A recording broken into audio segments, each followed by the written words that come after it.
Welcome to the 11th South-South Forum on Sustainability. And today we will webinar about the geopolitics and the relations to the health and the road to sustainability. And today, moderator will be Professor Anita RAMPAL. She is a physicist by training. She was the Dean of the Faculty of Education, Delhi University. She is an EC member of the International Commission on Mathematics Instruction, the All Indian People Science Network. She was a Nehru Fellow and Director of the National Literacy Resource Center at the National Academy of Administration, Missouri. She was involved with the National Curriculum Framework 2005 and was the chairperson of the NCERT primary textbook development teams. So now I pass the floor to Anita. Thank you very much. Thank you. Thank you, Margaret. And hello, everyone. So we start this very interesting session with experiences from across the world, and which includes sort of experiences of materiality right at the ground, and also theorizing what the global south means, or what does the globality of the south mean. I start with introducing Professor Michael HUDSON. He's a president of the Institute for the Study of Long-Term Economic Trends and a Wall Street financial analyst, distinguished research professor of economics at the University of Missouri, Kansas City. And he's the author of several books. So several iconic books, so I'll just mention a few. The latest, I think, is Temples of Enterprise. Then there's The Collapse of Antiquity, The Destiny of Civilization. There is Super Imperialism, J for Junk Economics, and several more. So we look forward to listening to him, and then we'll have a discussion. He is deeply engaged in research regarding domestic and international finance, national income and balance sheet accounting with regard to real estate, and the economic history of the ancient Near East. And he counsels governments on finance and tax policy and gives presentations all over the world. So we look forward to this interaction with him. Professor HUDSON. I think that the starting point of any discussion of trade and financial policy should be recognition of the fact that U.S. economic and military aggression is dividing the world into two economic and trading and currency areas. On the one hand, you have the United States and NATO, the European Garden. On the other hand, you have the global majority. Now, this tendency to split is irreversible. The world majority is defending itself, is being driven to defend itself by moving away from U.S. control and its American free trade policy, America's political interference and regime change, and above all, its neoliberal dollarization through the International Monetary Fund and the World Bank, and dependency on the dollar. This dependency has left an enormous debt of global South countries, of Asian countries, and the flow for the last few years has been a steady flow of debt service to the United States and Europe far in excess of the financial flows that these countries are receiving. So the global South countries have been drained of their financial resources. They don't have enough money to support the government policy of investing in infrastructure, of rebuilding their industry, of modernizing their agriculture, as long as they have to impose austerity on their economy to pay their existing debt service. And this financial debt service is holding them in bondage in the same way that the old European colonialism did. And yet it seems to be doing it without military force that the European mother countries used against their colonies. But of course, there is military force. There are the military bases all over the world. And we see what the United States is doing in Palestine to basically try to impose genocide on the Palestinians in order to enable Israel to protect America's interest in controlling all of Near Eastern oil. And by controlling the Near Eastern countries and the oil producers, using Israel as its essentially satellite to do this, the United States has the ability to just turn off the gas, the oil, and the electric power that other countries need. This is the kind of threat that the United States is doing. It's imposed sanctions on exports. So just like it's trying to cut off oil to countries that it wants to hurt, it's trying to cut back information technology, almost any technology that it claims can be of a military character. Week after week, President Biden says we're preparing America as a war economy to go to war with China in either next year or the year after. China is our #1 enemy. And if for the time being, we're fighting our #2 enemy, Russia. And Russia is our #2 enemy because Russia is protecting China militarily, and they're both protecting each other to become independent of America's ability to use military force to force them to remain part of the dollar system. Well, America's third enemy for many decades has been Iran. And so these are the three countries that are the strongest potential leaders of designing an alternative international economic order to what the United States wants. Not only in a different economic order, but this is going to involve, as we've spoken before, an alternative to the IMF, to the World Bank, to the use of the dollar, to dependency on America's trade. And ultimately, we've seen even the United Nations, because the United Nations and its agencies have ceased to function now that the US and its satellites are blocking any move that will benefit the global majority, Eurasia, and the global South. So America's free trade policy is connected to this financial policy. It aims to block other countries from protecting their own industry and agriculture, which is what the United States has done. The United States and Europe don't want other countries to follow the policy that it's done on its to make its own economy develop. The United States has been imposing sanctions, foreign military to operations to destabilize Russia, China, Iran, Venezuela, and other countries to prevent them from becoming self-sufficient and therefore independent of America's ability to force them to follow policies that benefit the United States and its European satellites. So the aim is all of this is to force them to privatize and to relinquish their mineral and oil rights, their main public utilities, and above all, the rights to recover damages from the pollution that the oil companies cause. The American rules and the investment dispute court prevent any country from fining American or European oil companies or mining companies to clean up the damage. This is a one-sided agreement, and it's that kind of a world that you're having the global majority and the BRICS plus countries try to create an alternative order. So that by following this sort of destructive advice, debtor countries have been persuaded to paint themselves into a financial corner.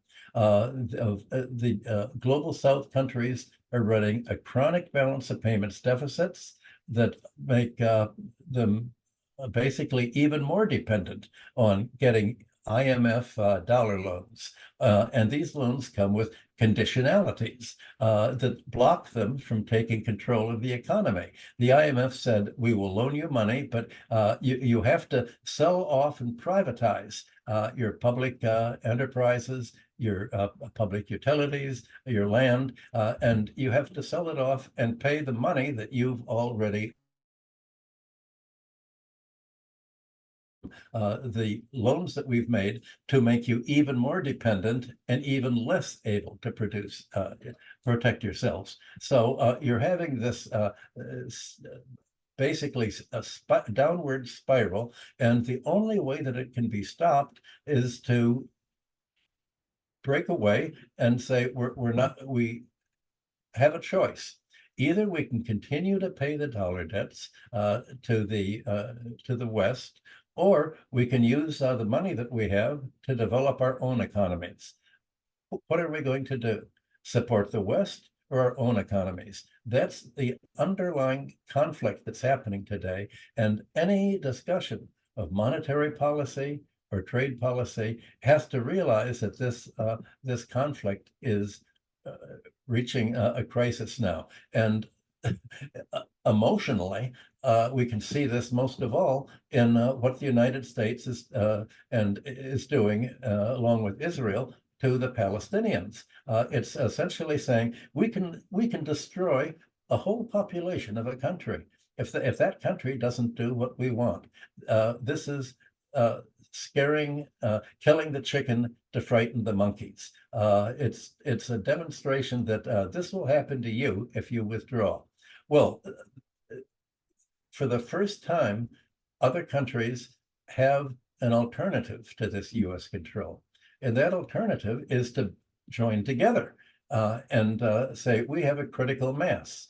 Now that China, Russia, Iran, along with Cuba and Venezuela, have been forced to go it alone and to be self-sufficient as a result of the sanctions, they're strong enough to form the core of the rest of the global South countries. Africa, South America, and the rest of Asia can be independent of the US-centered economy and follow their own rules of international law and courts that they will create instead of following the US rules-based order. So in order for them to develop, they have to withdraw from the pro-US policies that the IMF and the World Bank and other international organizations that it controls are forcing them to do.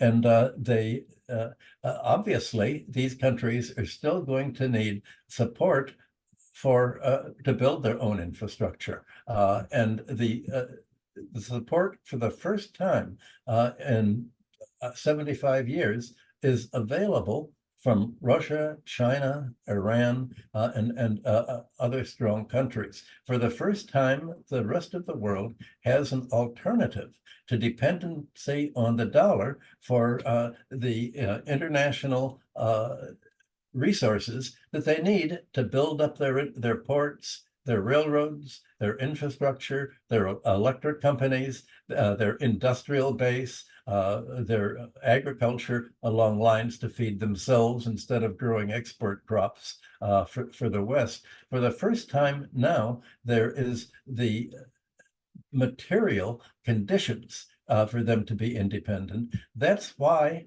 President Biden and the United States officials say China is the #1 enemy.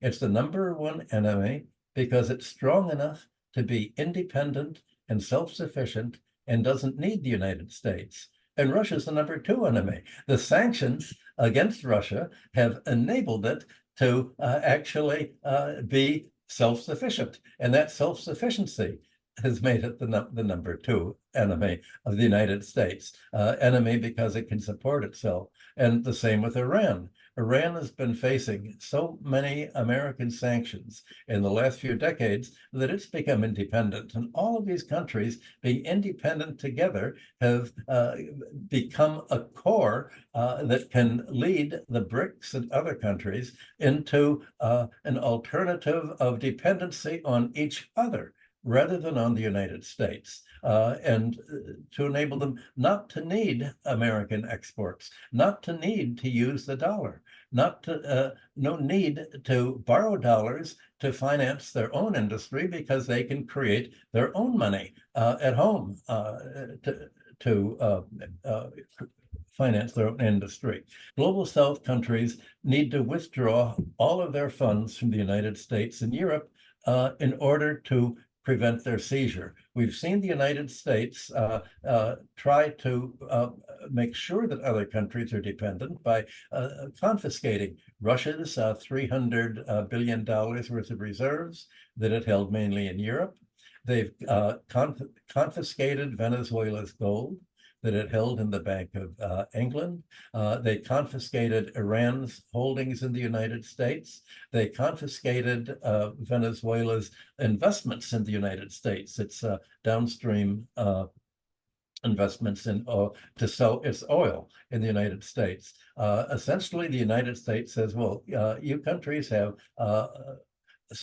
your savings here. We're your bank, and we can just grab all your money. And let's see how you're going to develop without the money that you have in the United States.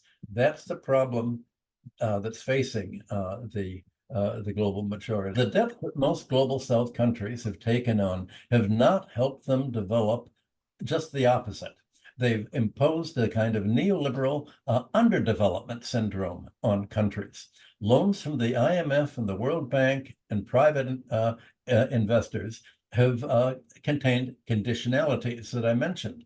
These include not growing their own grain. The United States, the World Bank has given grants to countries to export plantation crops, but not to grow their own grain or any agricultural crops that compete with American farmers. The idea is to make other countries dependent on American grain so that it can fight them. If they go their own way, America can do what it tried to do to China in the 1950s. It says, don't export any grain, let's starve them out. Canada broke these sanctions and helped China get over it. But the United States says, well, for other countries, we want to keep them dependent on American grain and American oil. The World Bank has made loans for anything but food self-sufficiency. Now, these conditionalities imposed by the West include not legislating protective tariffs to help countries nurture their own import displacement. Free trade means letting the nations that already have invested in modernizing their agriculture and industry use this head start to undersell global South countries that have to undertake the expense of creating these means of production. Now that makes trade dependency worse and worse, and it drives them even deeper into debt without their being able to invest in the means of getting out of this debt by their own production. And the result is debt dependency. That's the problem that they face and the problem that has to be solved. The basic context is the fact that today's world is breaking into two quite different kinds of economy. You have neoliberal dependency on the US and NATO core, administered by local client oligarchies on the one hand. These countries have governments that are too weak to restrain oligarchies from taking over their economies and polarizing them. In Argentina, for instance, 1% of the economy, the wealthiest 1%, control the whole country and the government, and you've seen them just promote a new president that wants to just use the whole the US dollar is their currency, not their own currency. And to close down, he stopped all government spending on infrastructure, all government social spending, and said, let the free market work out things, we can make Argentina look just like Russia looked under Boris Yeltsin. And of course, that led to a huge population collapse and a huge economic collapse until the Russians decided, well, we don't really want neoliberalism, and we don't want what's known as the Western mode of development, which isn't really how the West developed, but how the West has colonized financially and economically colonized other countries. So the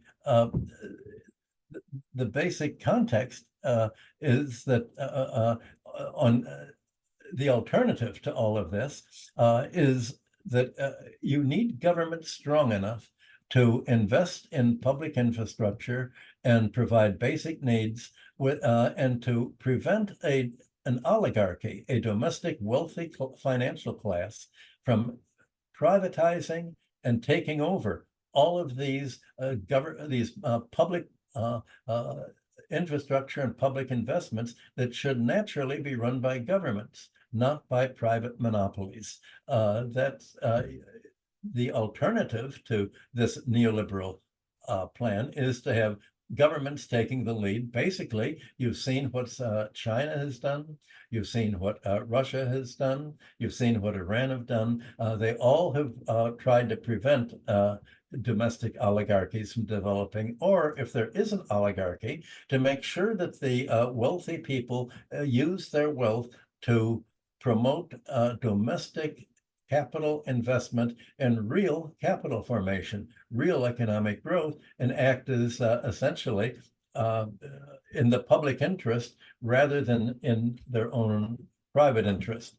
That's called socialism, because it promotes rising wages and living standards in order to enable it to become more productive. And the new group of nations, the BRICS nations, must be multipolar so that you can avoid dependency on the US and Europe by achieving your own critical mass. You don't need America and Europe if you can trade among yourselves. And for the time being, this is going to require China, Russia, and Iran to provide much of the support. But there's no other way in which you can become economically and politically independent. And I think certainly these countries recognize all of this. The creditor countries acting through the IMF try to insist on anti-labor, anti-union policies, economic austerity. The world majority has to do just the opposite. You don't get rich by impoverishing the labor force. You get rich by raising wages, raising living standards to make labor more productive. That is the great success story. The reason for canceling foreign debts is because these debts did not provide the global South and other countries with the means to pay. That's the character of dollar debts. The World Bank, as I mentioned, would make loans to produce export crops. They would essentially make the whole center of every global South country the seacoast, because that's where they would send all of their exports. Their populations were put to work making exports for the wealthy countries, North America and Europe, not using their economic surplus to support their own development. And so the US economic strategists have essentially promoted economic dependency. But the whole purpose of the Chinese plan is to revitalize the whole Eurasian economy and to link the Eurasian economy with the global South so that they all develop together. The idea of productive credit is to create an alternative economic system to neoliberalism. And we'll call that a socialist economic system, because that's really what it's always been called. And to a socialist economic system based on prosperity that will use borrowed money to is a catalyst to create domestic infrastructure and schooling and healthcare and factories and means of production, so you don't have to import foreign industrial goods. But essentially, the global South will do what Russia did when America imposed sanctions on it. It will produce its own livelihood, its own industrial and food needs, and not only its own all by itself, but in conjunction with an overall development, Africa-wide development, Latin America-wide, Eurasia-wide. The sphere of development won't be the narrow countries anymore that the United States has been able to divide and conquer the rest of the world to impose neoliberalism. It will be a socialist group of countries that will help each other develop, because the alternative, if you don't help each other develop, then you're going to fall back into dependency on American financial colonialism, and that's the one thing that you have to avoid. So this may entail resisting the US NATO military attacks, so that to protect your financial policy, you actually need a military defense pact, such as the Shanghai Cooperation Organization, to prevent the kind of war that was waged against Cuba, Venezuela, Chile, Russia, China, Libya, and other countries. Just a few countries can't withstand sanctions and US attacks. It wouldn't help just for China or Russia or Iran to say, well, they've sanctioned us, we'll go it alone. US diplomacy is violent when corruption, if they're not able to use corruption and bribery to gain control of foreign leaders like they do in Europe. America, it's very easy for American to buy German or French or English leaders just by paying them bribery, giving them a lot of money, creating non-government organizations that will give them wealthy positions and support.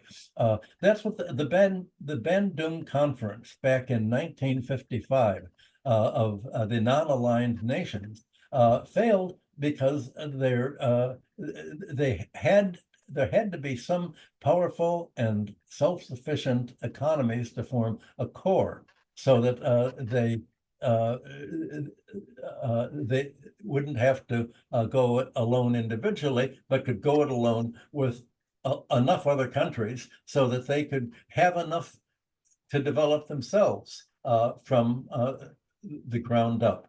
So that was, you have to begin by creating a group organization and saying, this is our philosophy of growth. This is how we want to go to develop. Here is our plan, such as we need ports and railroad development and transportation, such as China's already been putting in place with the Belt and Road Initiative. If you realize there's a war on, you can't just go about your business and let yourself be conquered. It has become urgent now to take action, because if you don't, the countries are going to be so weakened that they'll be easy pickings for the United States. Now, this de-dollarization is the only way to avoid the burden of paying so much tribute to the for this legacy of colonialism and bad loans imposed by the US, that the post-colonial legacy has left the world with no reasonable ability or resources to develop themselves. And to achieve economic reliance, they need a break, but to have this break, they need to spell out a program. They need to get together and describe a strategy.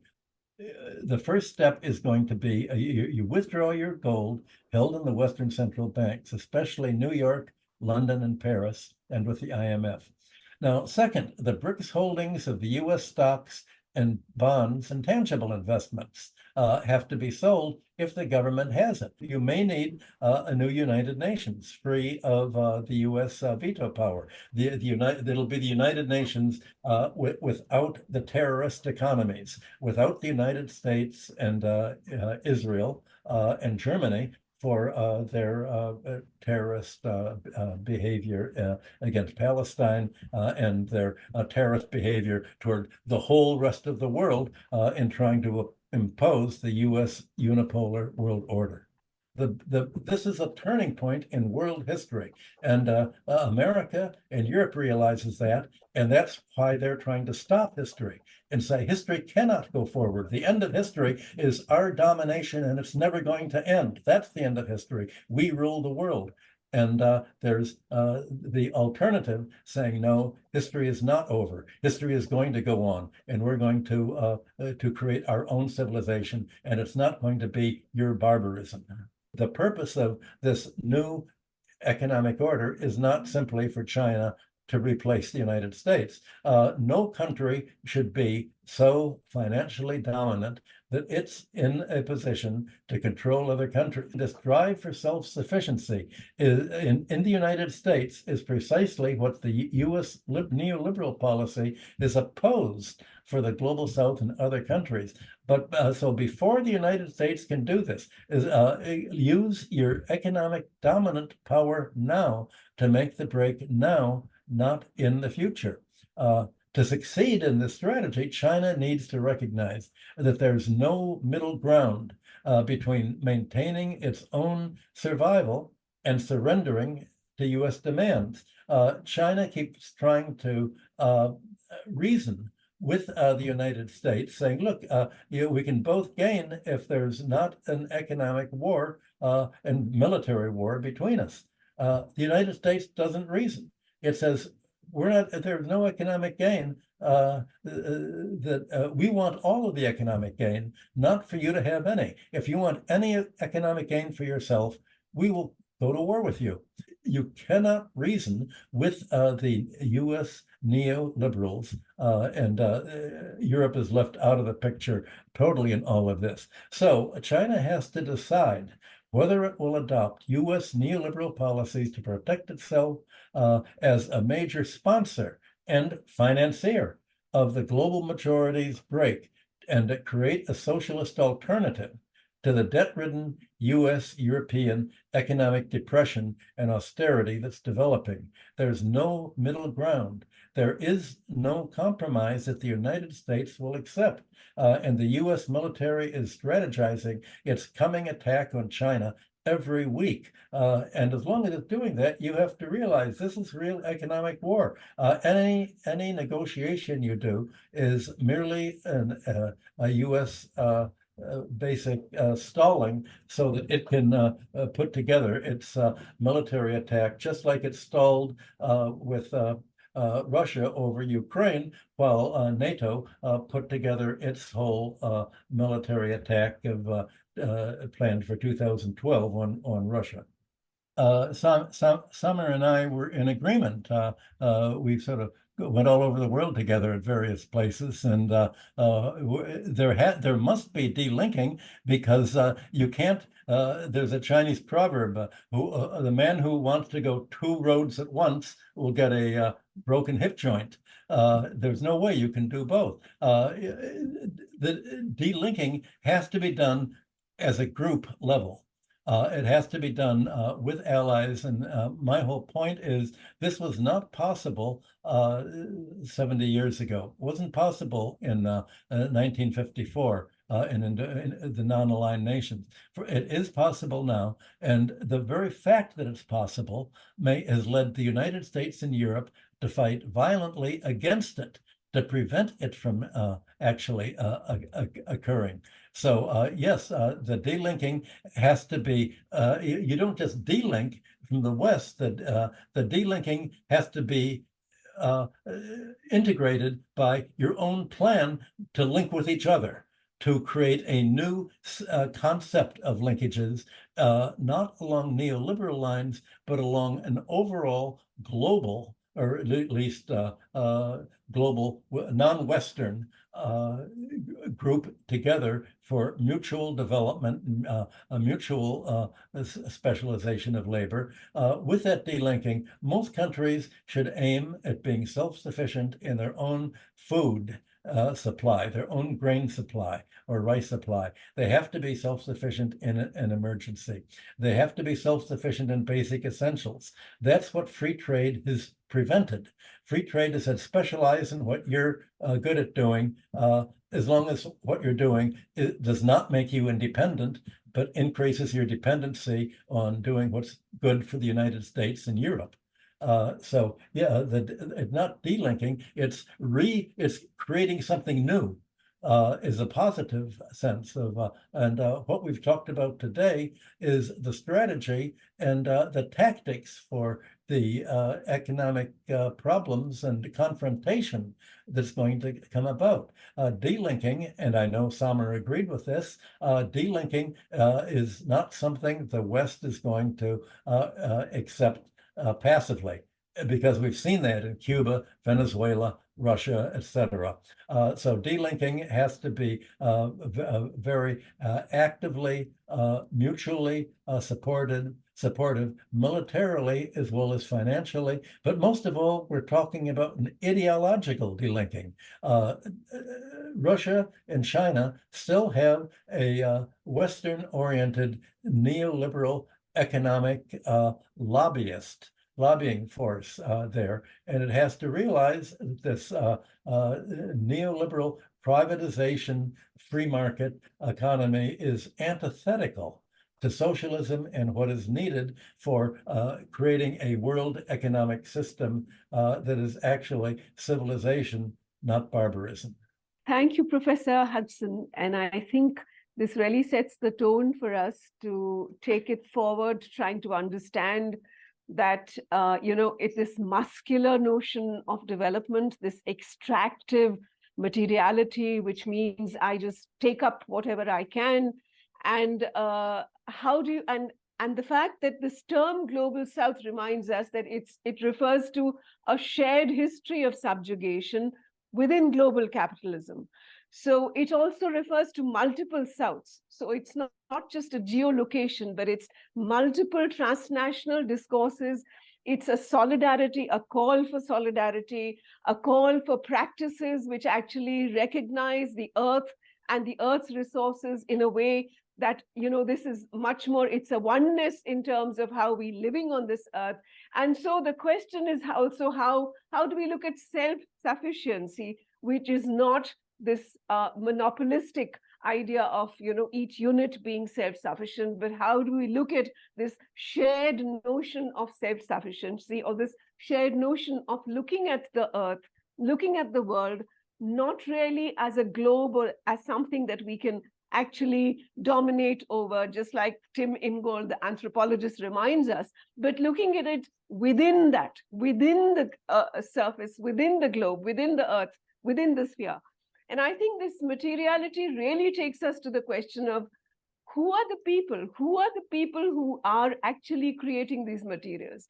Even when a recent study wanted to tell us how many people are actually producing food, how many people can be counted as reliant on agri-food systems, it was surprising. That study from FAO told us that don't count employment, don't count jobs, but count people, because there are 3.83 billion people, mostly from the areas or the regions that together constitute the Global South. And these are the people who may be living in the most precarious conditions, most vulnerable to climate crises, to the ecological injustices that we are seeing. And yet these are the people who are creating that food and feeding the world. So I think for us, the question of Global Souths is much more than just looking at individual units becoming socialist or becoming self-sufficient, but how do those units really look at this through a shared perspective, which we will come to later. But we open this discussion now with Professor HUDSON. So I invite comments, observations, and questions.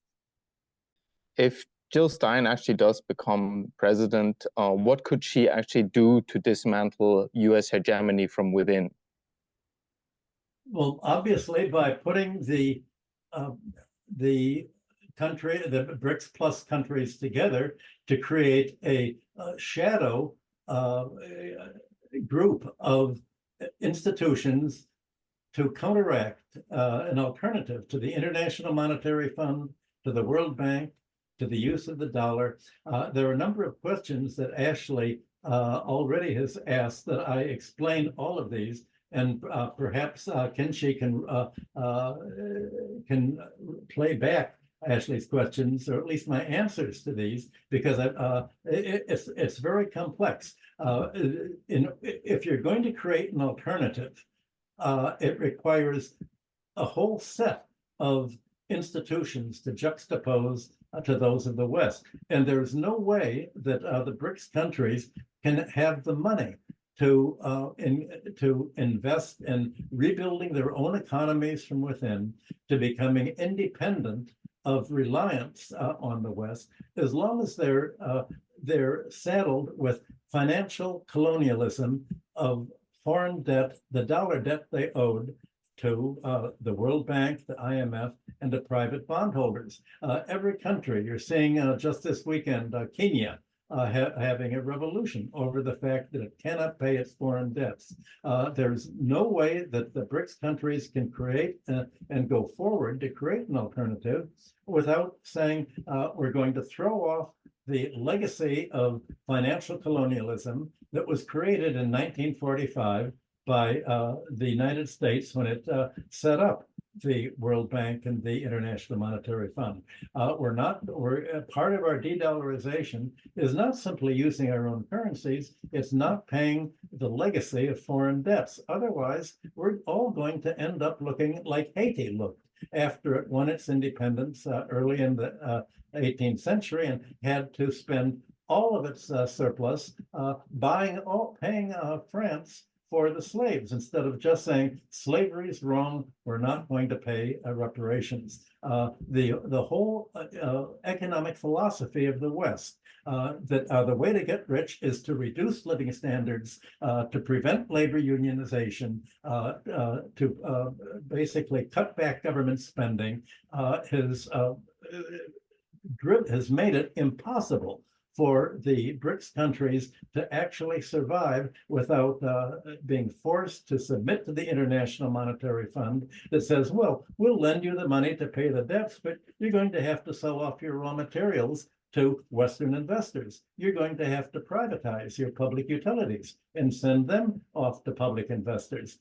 Essentially, you're going to have to become colonies again, but not with military force. You'll become financial colonies, mainly to the United States and and Western Europe. There has to be not only a breakaway from the debts to the West, but from the whole Western concept of financialization and financial growth. And all of this requires a whole different ideology. And that's what I think China, Russia, and the BRICS countries are trying to do today. They're trying to reinvent the wheel, basically. The wheel was already developed in the mid-19th century by classical economics.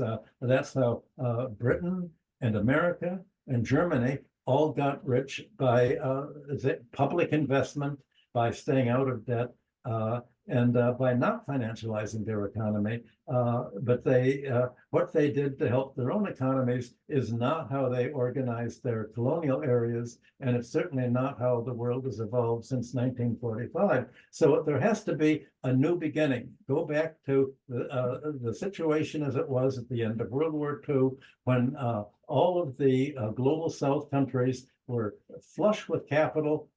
They had many savings. All of that has been stripped away by the United States and Europe, and they have to realize that the debts they have are odious debts, have to be wiped out. So there has to be a radical break in thinking about how economies work and creating economic policies that follow from this analysis of how economies work. and that's called socialism. So, Michael, you said that there is something like you suggested that there is something like a collective imperialism between the US and its military arms, NATO. So there is like a homogeneous bloc in front of the global south.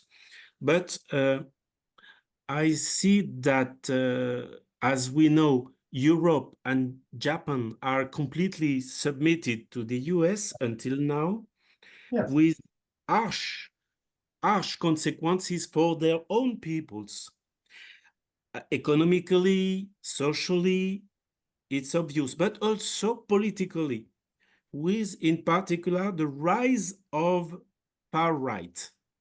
So my question is about your interpretation of the role of such far right, not only in the north, in the US, in Europe, even in Japan, but also in the south, with Brazil, with Argentina, with India.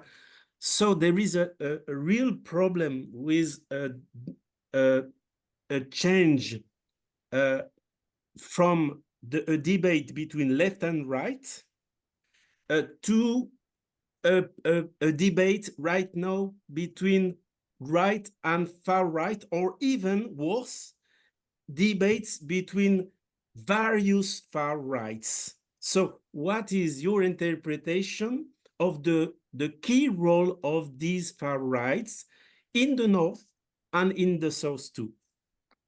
They're quite different. The far right in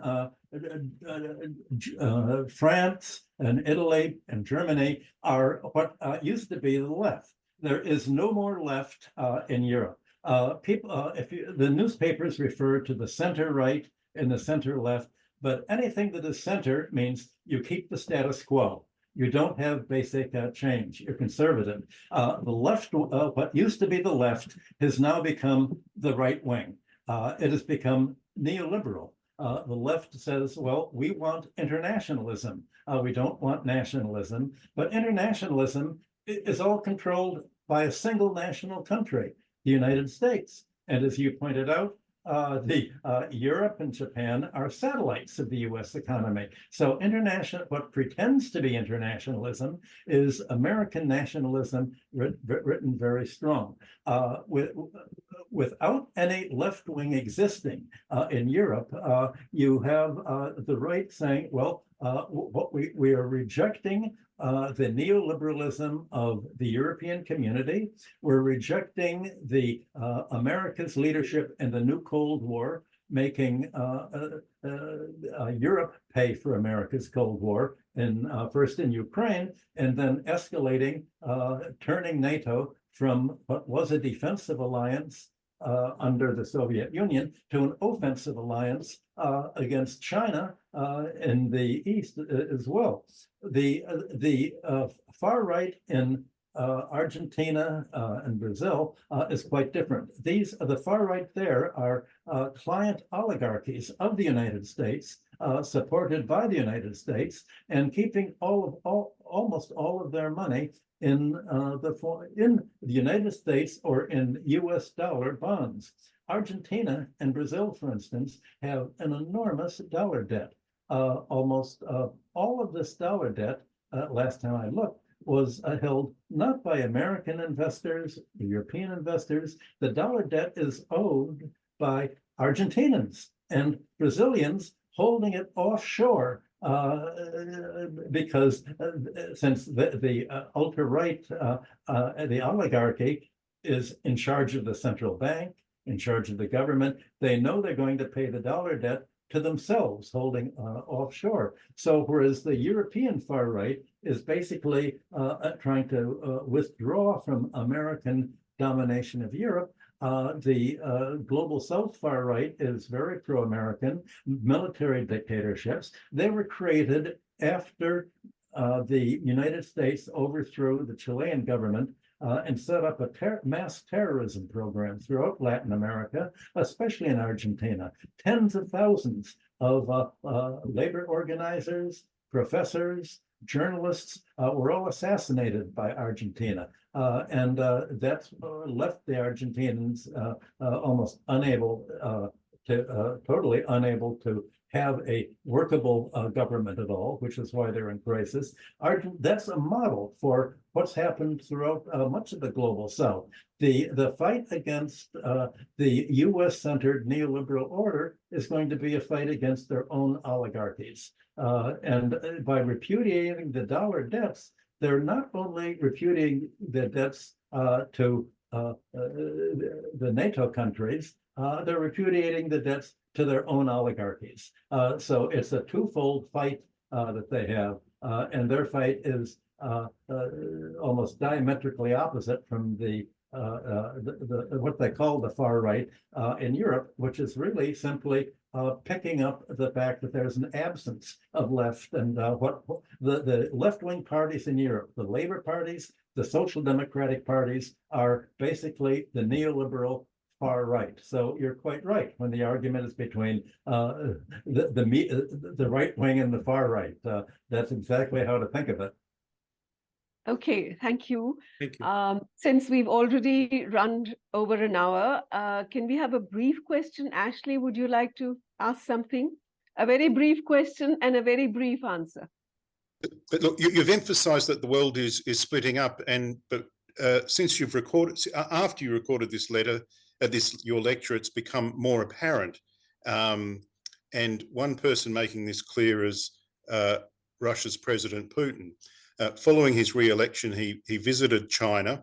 Then he gave an important speech to Russia's Ministry of Foreign Affairs, where he discussed the global systemic changes taking place, including the collapse of the Euro-Atlantic security system and the need for a new Eurasian system of security, mutually beneficial and equitable cooperation and development.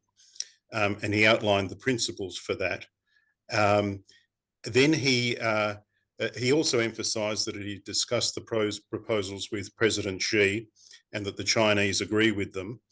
And then after visiting China and his foreign affairs speech, he next visited North Korea, where he signed a strategic treaty that included a military alliance. And then he visited Vietnam, where he signed not a military agreement, but another strategic partnership agreement. Would you like to comment on any of that, since it relates directly to what you covered in your lecture? And well, the world's working very, very rapidly to split into two parts. And this split is basically a civilizational split. By civilization, I mean they've rejected the whole path that the West has taken to financialize economies, and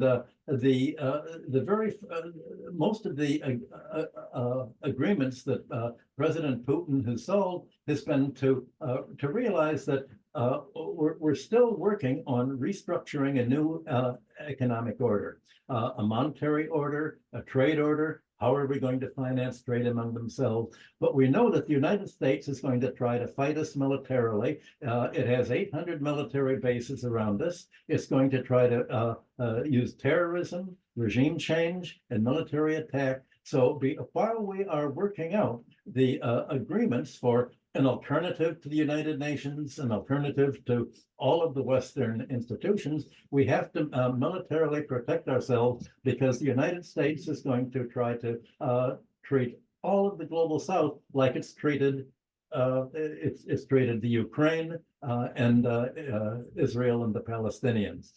So they have to begin working backwards, as it were. First, they protect themselves, and then they develop the ideology and the specific plans to refinancialize, take control of their own monetary in credit creation, their own industry.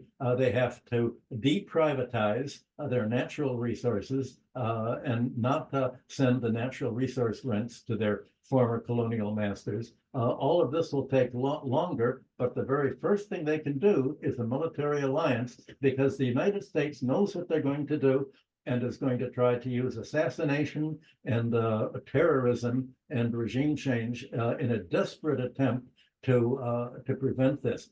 To the United States point of view, the U.S. says this is existential.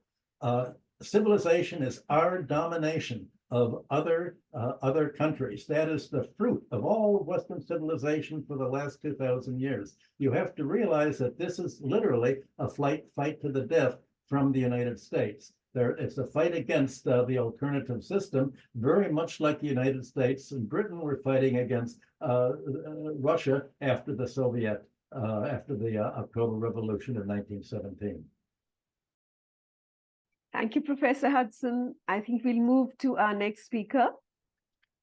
I will call upon Professor Esther, and she's the director of the Latin American Geopolitics Observatory and the Institute of Economic Research, National Autonomous University of Mexico.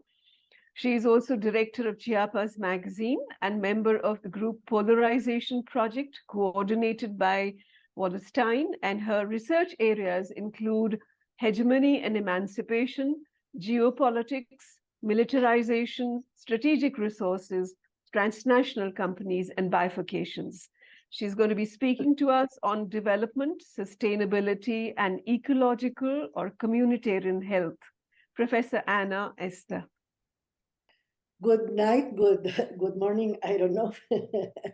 But first of all, I want to thank Lau Qinshi and Jade Sitsui and all the organizers of this important event to invite me, to include me there, and to keep going with the Global University of Sustainability.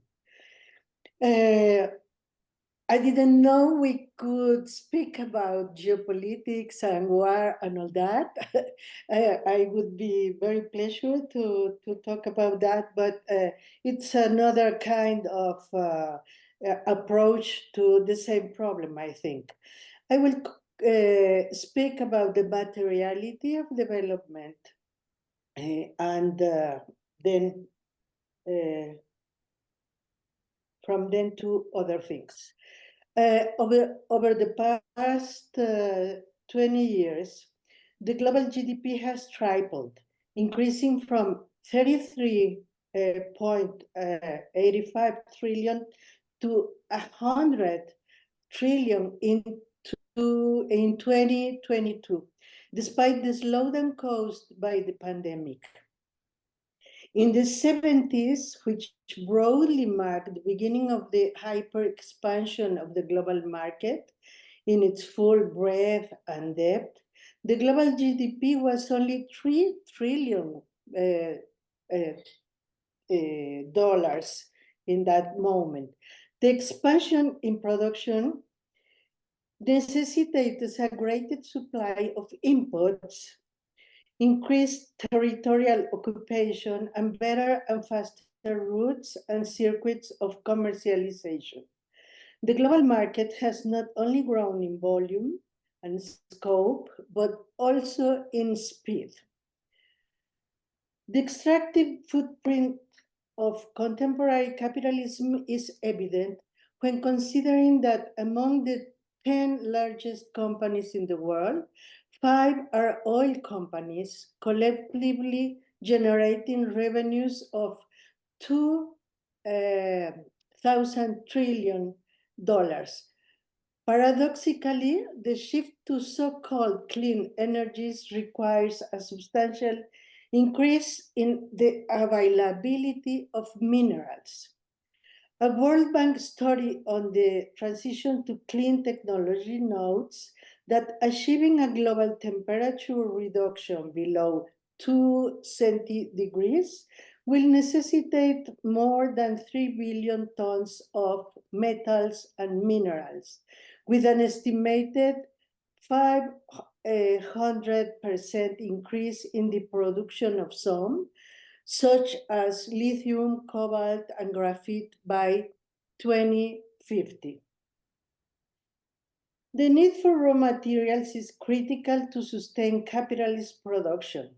This includes the extraction of minerals, oil, and other resources that often lead to environmental degradation. Mining, one of the most destructive activities, pollutes the environment and harms the health of workers and surrounding populations. It causes land subsidence, uses enormous amounts of water contaminated with toxins, harms plant and animal life, and displaces communities. Despite its highly degrading nature, mining persists because it supplies the material foundations for capitalist reproduction. The invasion of concrete and metal structures into almost every conceivable space of the planet aligns with the dimensions of the global economy.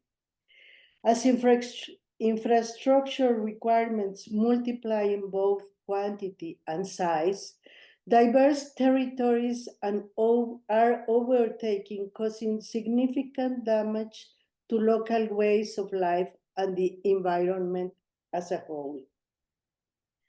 Capitalistic development involves significant inputs, territorial occupation, and also the permanent space redesigning to create extensive commercial routes.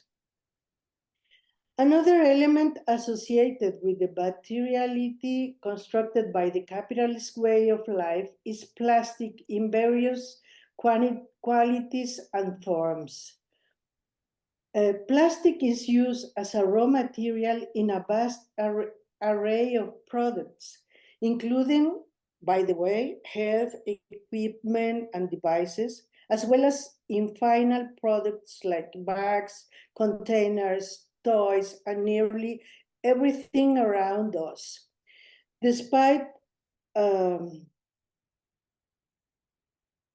its versatility and efficiency, plastic's non-biodegradability poses a significant problem, as it has inundated oceans and landfills across all continents.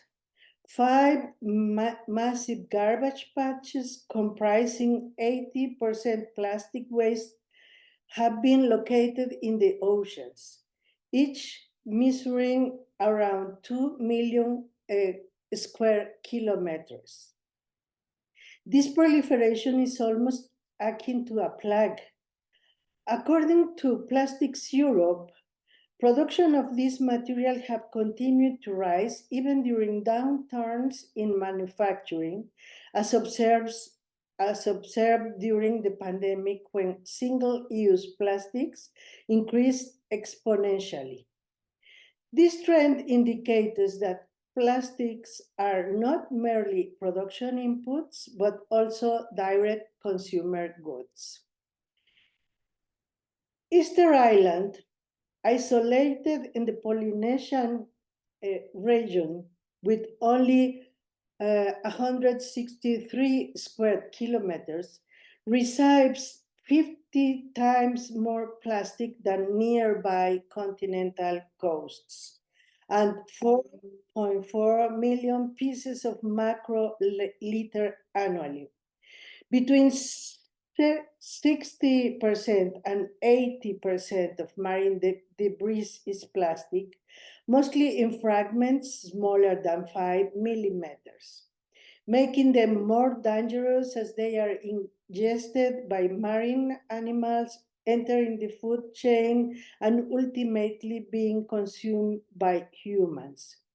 Microplastic residues have been found in both humans and marine and terrestrial animals, including the tragic cases of whales with plastic bottles in their stomachs. About the mode of living, urbanization, large-scale meat production, and the standardization of crops through genetic control and the use of agrochemicals have not only created a critical situation concerning water supply, but also promoted increasing deforestation, contributing to the planet's desertification. The vicious cycle of these interconnected processes has accelerated, surpassing points of no return. This expansion leads to urban sprawl, overcrowding, and the loss of autonomous conditions for self-sustainability, all of which are characteristic of the dynamics of capitalist appropriation. The planet's tropical zones, the largest carbon sinks and oxygen emitters, housing the greatest biodiversity and biomass, and the most creative life spaces, are shrinking in size, density, and diversity dangerously. In 2023, every week, the planet lost rainforest equivalent to the size of Singapore. According to data from Global Forest Watch, extinction is most major terrestrial habitats led to the loss of at least 20% of native species during the 20th century. The interconnections between species which provide ecosystems with strength, stability, and creative capacity have been breaking down, making systems more fragile and vulnerable. According to the World Wide Fund for Nature, it's believed that around 10,000 species are lost forever each year. The imposition of unhealthy lifestyles is another consequence of this development model. The dominance of automobiles, fast food, and sedentary living are paradigms of capitalist culture and accompany urbanization and the loss of self-sustaining conditions. The proliferation of these elements contributes to environmental degradation and public health crisis, reinforcing the unsustainable nature of current development practices. In 2023, 1.5 million cars were in circulation worldwide, with 1/5 of these in the United States. The use of automobiles promotes paving, deforestation, and the use of concrete, in addition to directly generating 1/5 of the dioxide of carbon polluting the air. About territorial occupation, one should say that territory is viewed as a resource bank, and due to competition, the more extracted from it, the better the market position and power relations. Despite the existence of communities with cultures, worldviews, and lifestyles distinct from capitalist society, environmental disaster affects them too. Two cases: the Maya forest, the most important in the Americas after the Amazon, is being sacrificed to advance a mega project of modernization that places concrete and metal scaffolding on and within the ecosystems, indigenous communities, and the ancient constructions of the Maya civilizations. And a second case is the 94 of indigenous people in 9 Yanomami villages in Brazil, Amazon, have high mercury contamination levels, a toxic metal released into rivers by mining.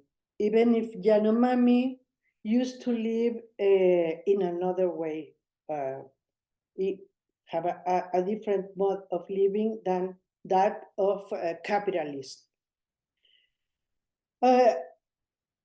All this to sustain the development, the capitalist development that, you know, world market is mainly going by ships. 80% goes by ships. Then commercial routes are very important. And even in the case of Palestine, it's important to note that there's another reason to explain the war of Israel on Palestine, and that is the possibility to open a new canal between the Red Sea and the Mediterranean Sea by the territory of Israel and the Gaza stream in Palestine. However, although the physical extraction of goods and materials is the most evident, it could not sustain its levels without the appropriation and redesign of space.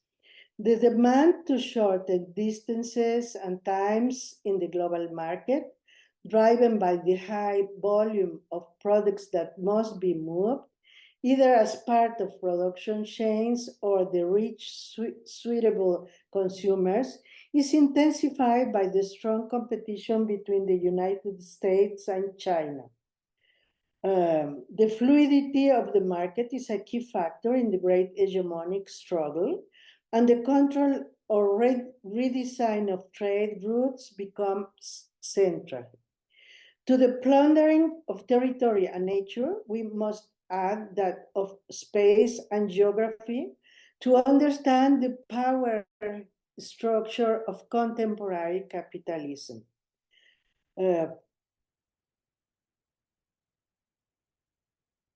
standing of the top 10 global companies, surpassed only by Walmart and accompanied by Amazon, underscores the prominence of extraction over manufacturing, as well as the importance of commercialization.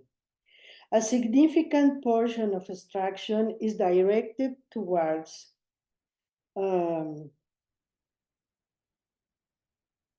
mobilizing and circulating and the productive apparatus. In an interconnected world with production processes that are globally integrated yet geographically dispersed, trade remains an indispensable link. In 2019, the year prior to the pandemic, the value of global trade reached 19,000 trillion in merchandise and 6,000 trillion in commercial services. The materiality of development under contemporary capitalism is marked by extensive resource extraction, territorial occupation, and establishment of vast commercial networks, all of which have profound and often detrimental impacts on the environment and human health. Non-capitalist ways of life that still persist, their complementary relationship with nature, and their wisdom in health and nutrition offer conditions for the preservation of life that have a longer history than capitalism. These represent two distinct, opposing, and mutually exclusive civilization paths. Which of the two will set the course for the future? Capitalism is not giving possibilities of future. Capitalism is enforcing the big dimension, huge dimensions of production, of commerce, of everything, and huge dimensions of ways to occupy territory. And this is canceling the possibility of people to live in another way. I want to focus on this region of the world because it's my region.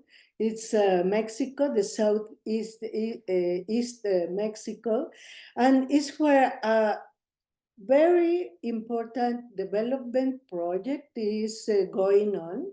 It's a project that you surely have listened about, the Tren Maya and the transseismic corridor.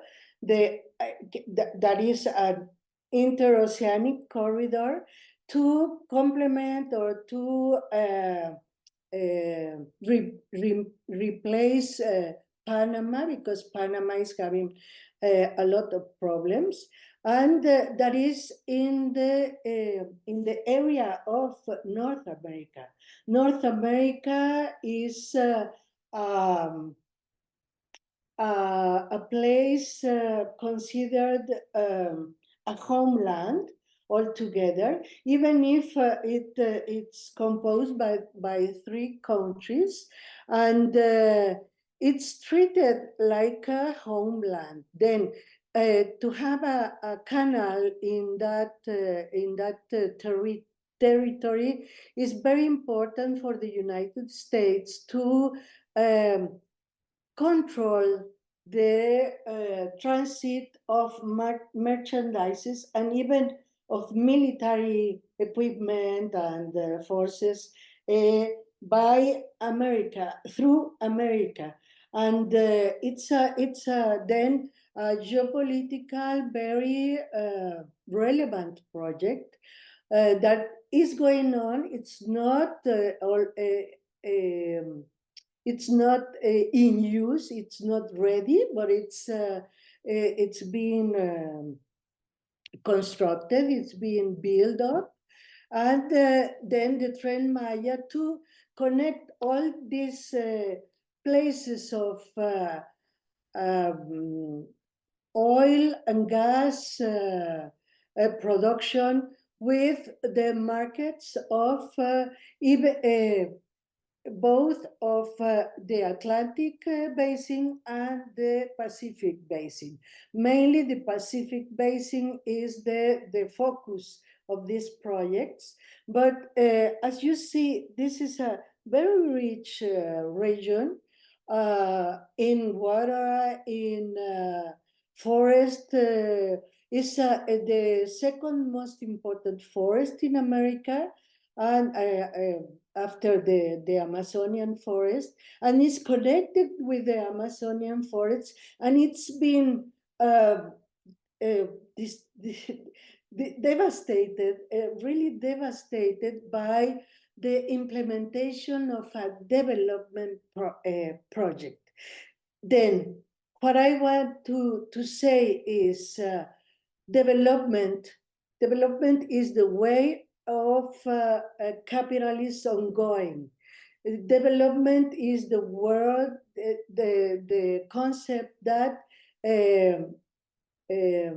express the mode of capitalists to promote life or cancel life, no? To promote their way of living, to promote their way of colonizing territories and all that.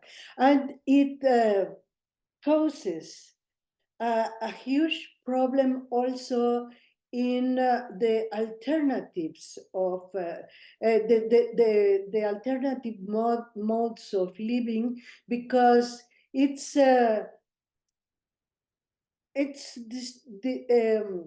canceling the possibility of recuperation of history, of memory, because when they are building the train, the economic zones and all that accompany this project, they are destructing many archaeological sites, many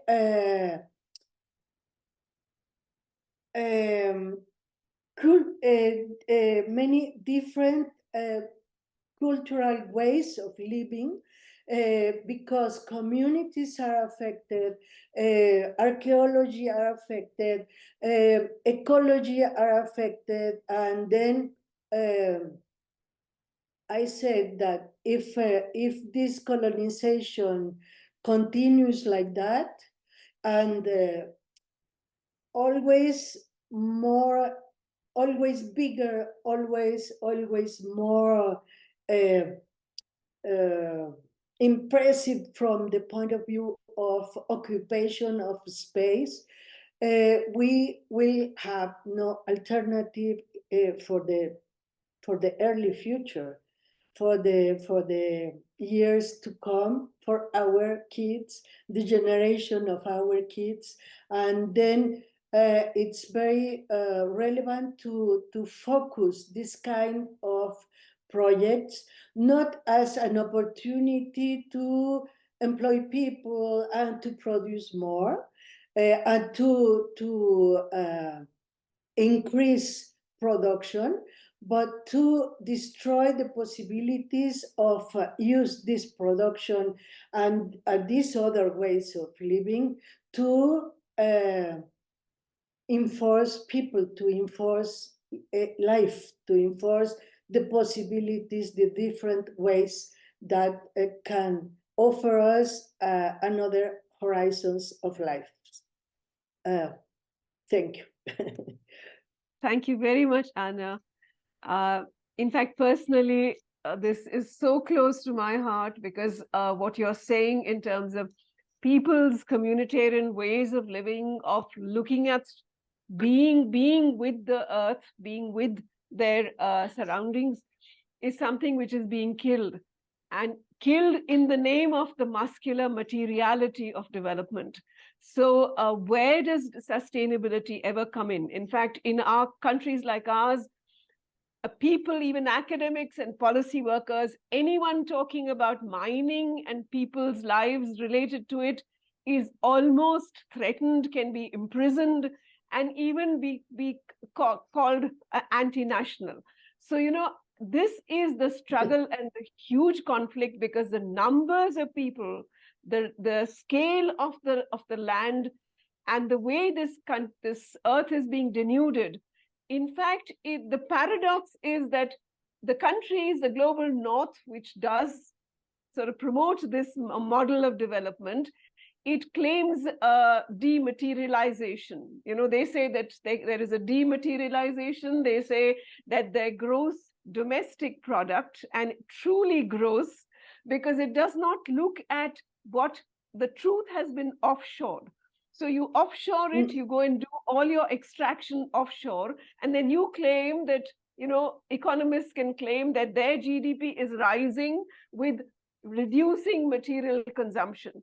And all the problems are sort of then offshored onto these kinds of areas, these people, their lives, their health, and their survival.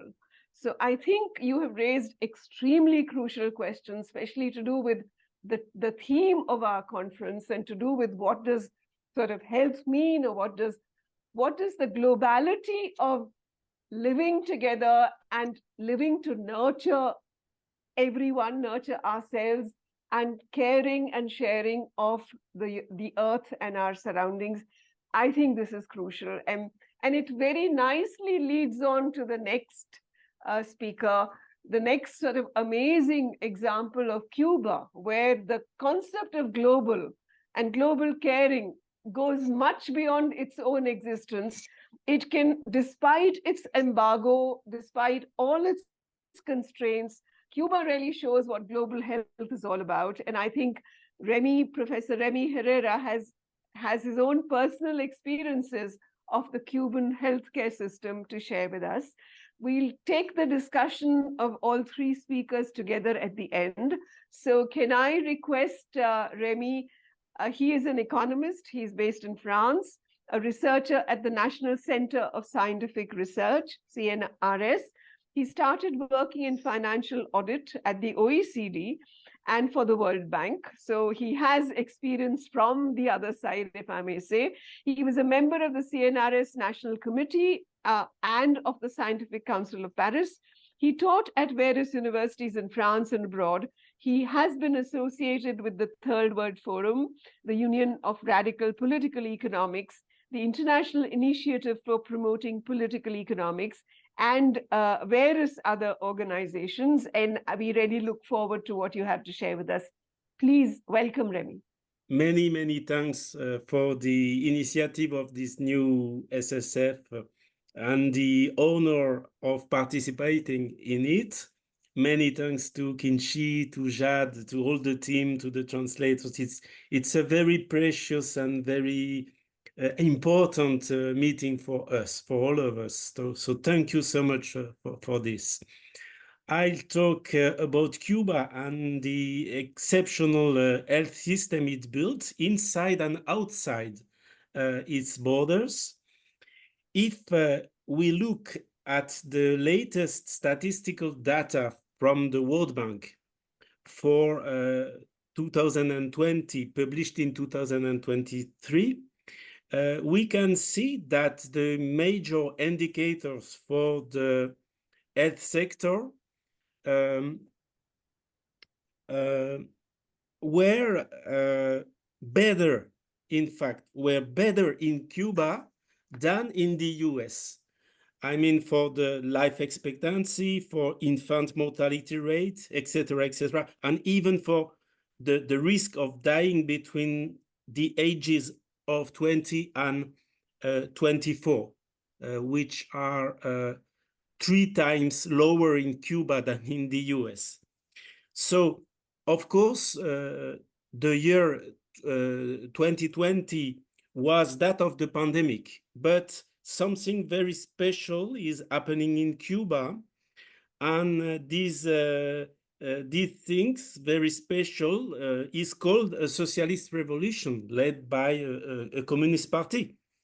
And please, as Anita said, note that all these results, these better results in Cuba than in the US, were obtained under an embargo imposed by the US.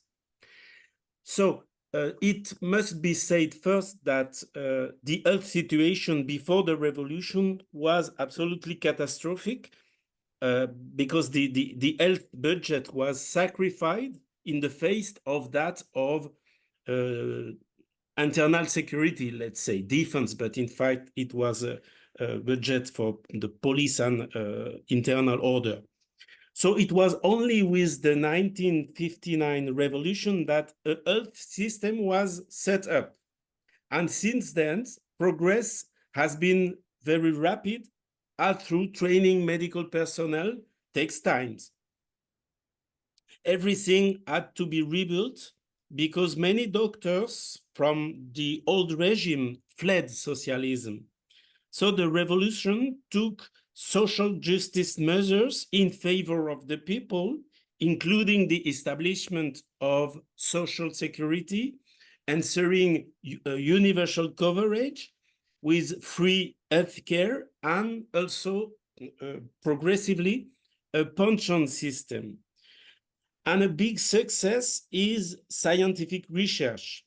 And the foundation of this success were laid from 1961 by building a free quality education system, which is in Cuba both egalitarian, and elitist, and above all, without social, without sexist, without racial discrimination.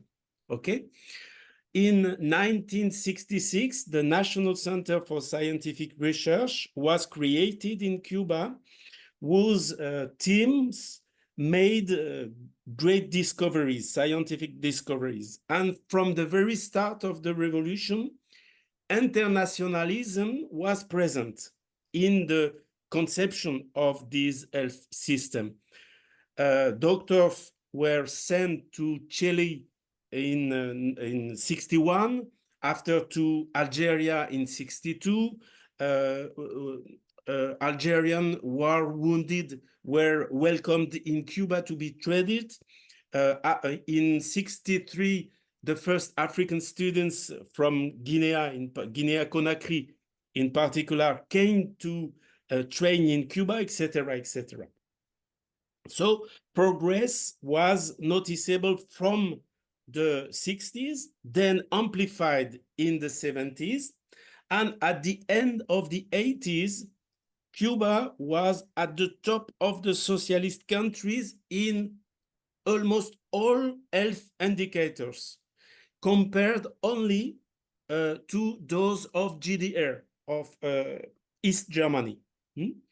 The pharmaceutical, at that time, the pharmaceutical industry satisfied 85% of domestic demand for medicines, and more than 200 products from vaccines to equipment designed on the island were marketed around the world in 1990, and even some were purchased by the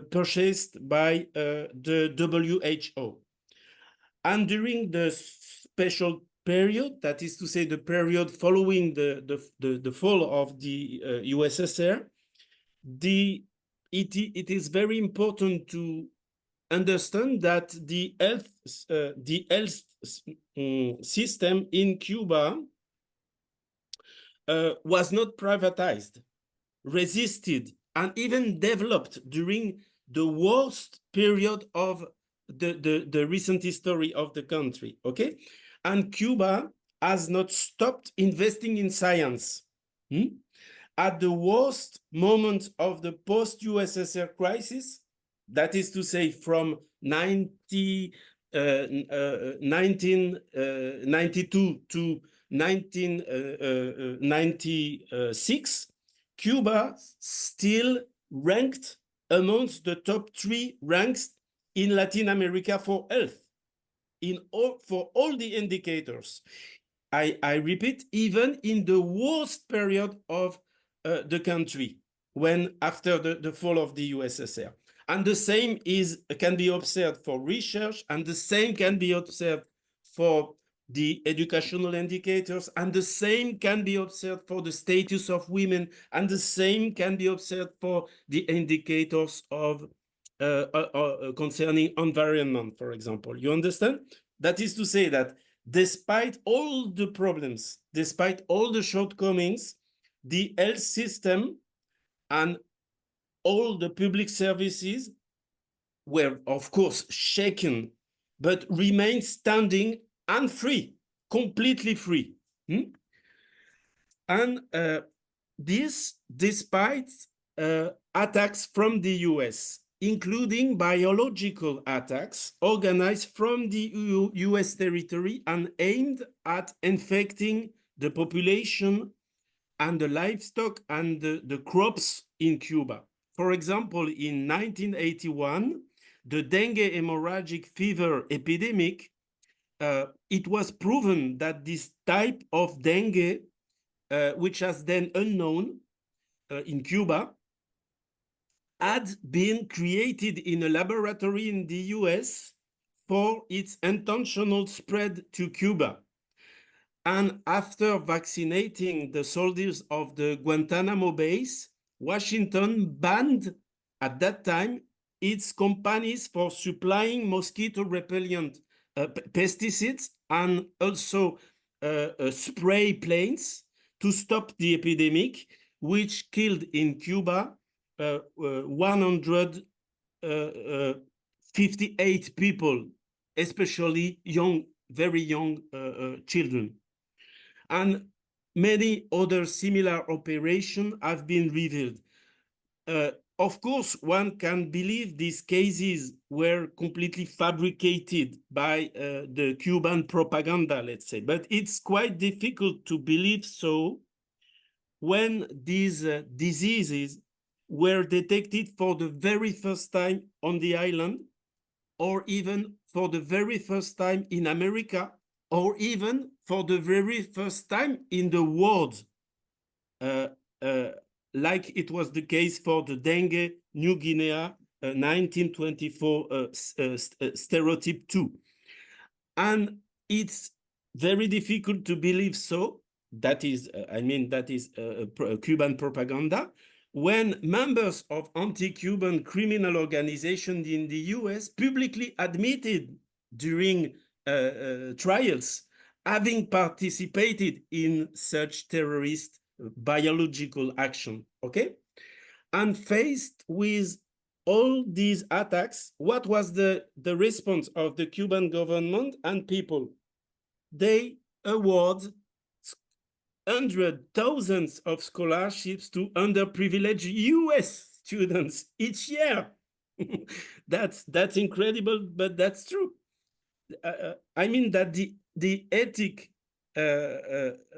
that drive the internationalism of the government and the generosity of the Cuban people who accept that morality goes before profit can be illustrated by many examples. This one or another one, I want to speak about that.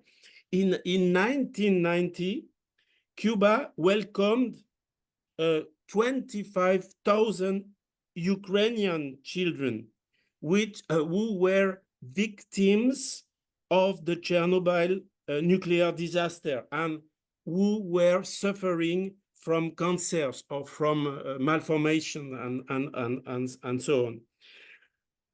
That is to say that when the USSR and the Comecon fell, Ukraine's leaders submitted to Washington voted in favor of the US embargo against Cuba, but Cuba decided to continue to treat these sick children in Cuba, in the HERRERA hospital near La Habana, I precise, free of charge. So thousands of these sick, of these ill children were welcomed there, even if the government of Ukraine was attacking Cuba at that time.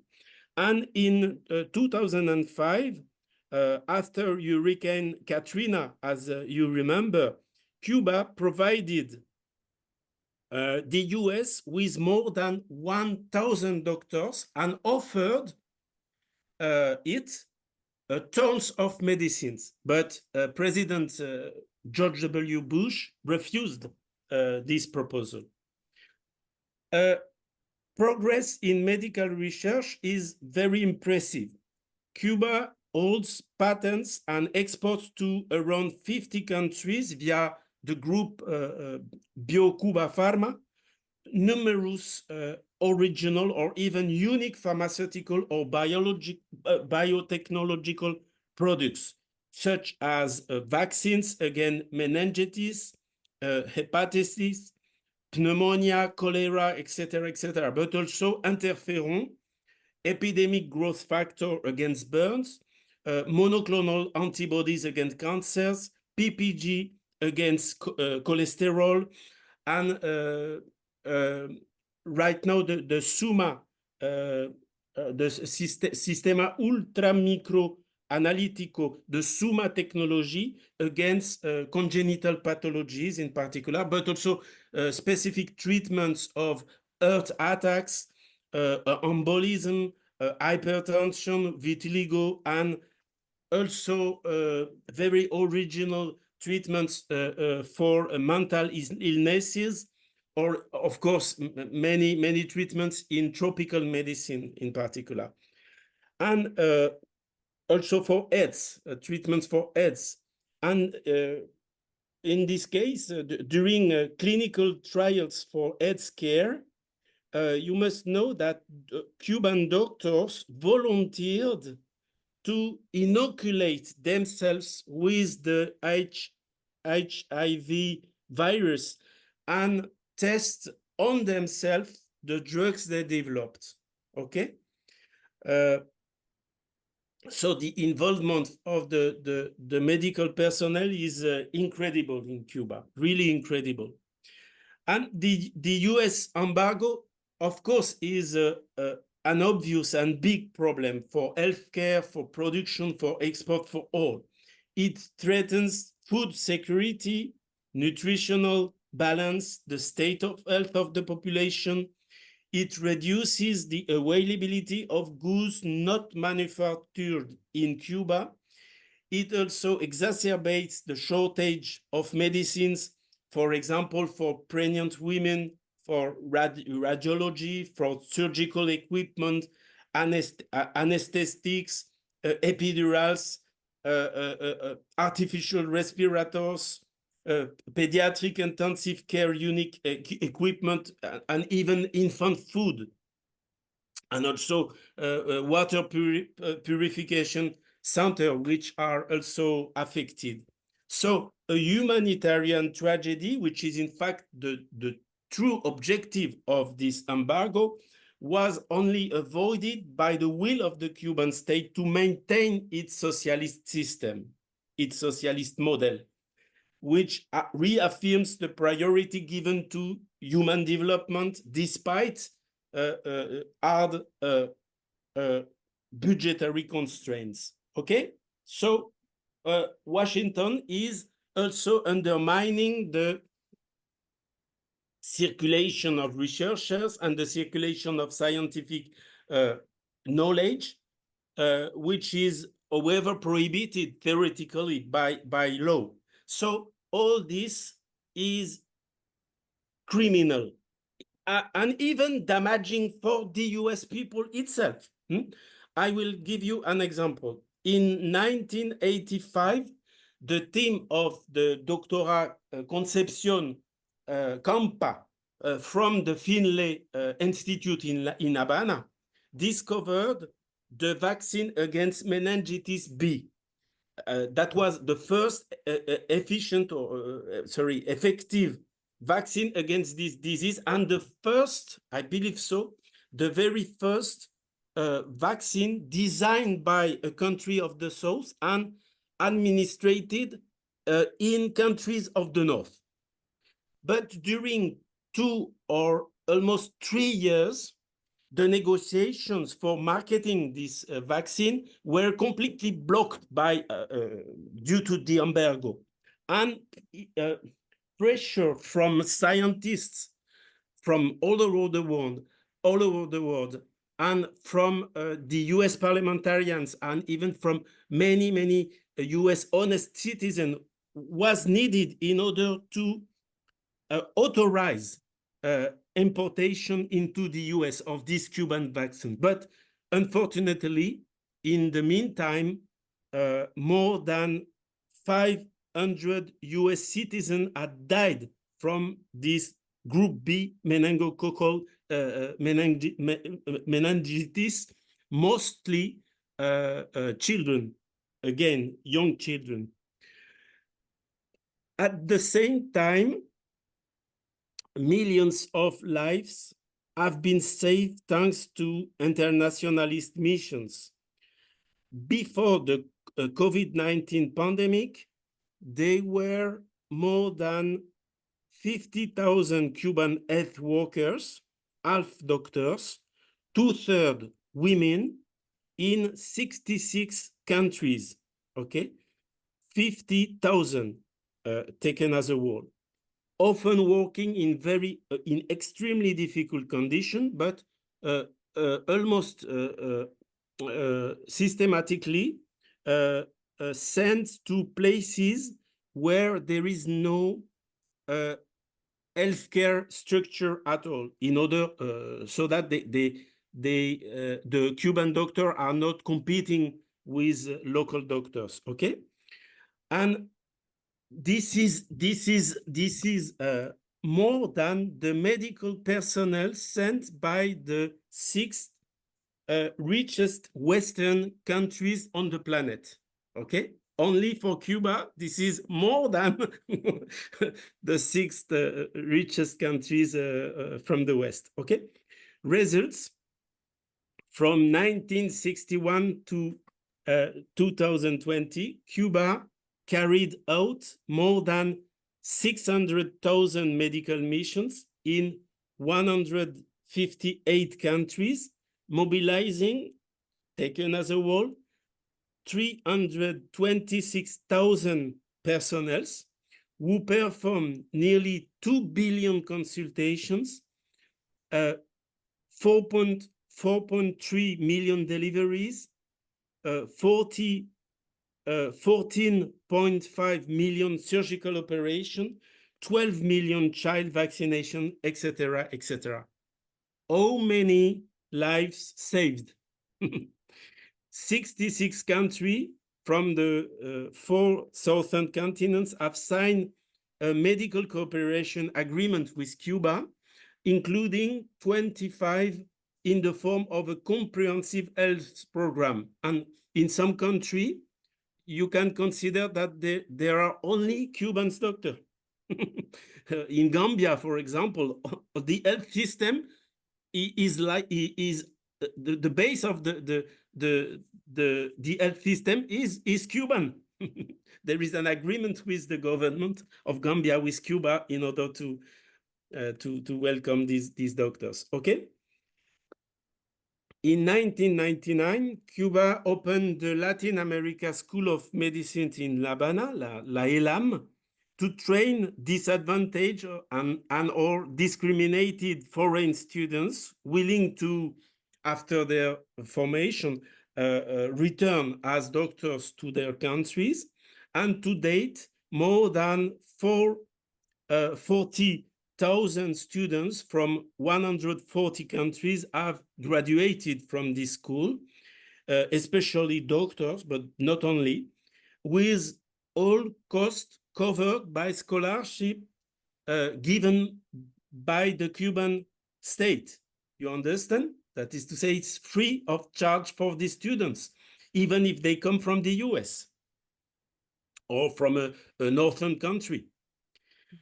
At the Millennium Summit in 2000, Cuba declared that it had at the disposal of the UN the personnel necessary for a plan to combat AIDS in Africa, without response, but it's like that.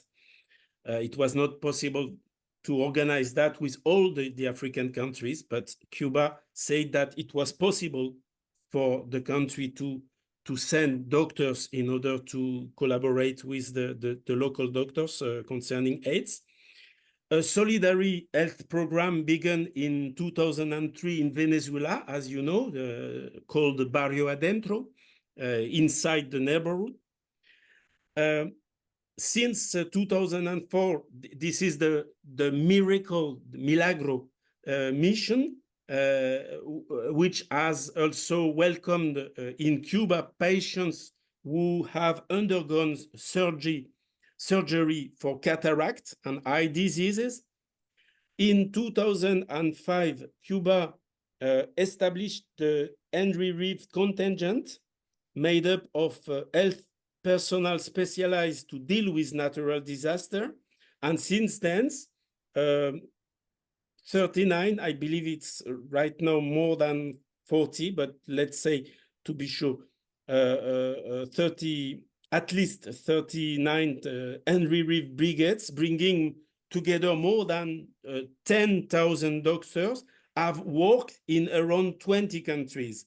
For example, in Pakistan, after the earthquake in 2005, the year after, in 2006, it was the case in Indonesia. And after, as you remember, Cuban doctors were sent to Haiti in 2010, yet it was that, in order to reinforce the Cuban already present in the country to fight against the cholera epidemic. Do you remember that? In 2014, Cuba responded to the WHO's call against the Ebola epidemic, and in Cuba, so in 2014, more than 15,000 health professionals volunteered for this mission against Ebola. Do you hear that? 15,000 volunteers in order to go to Africa in order to face this horrible disease.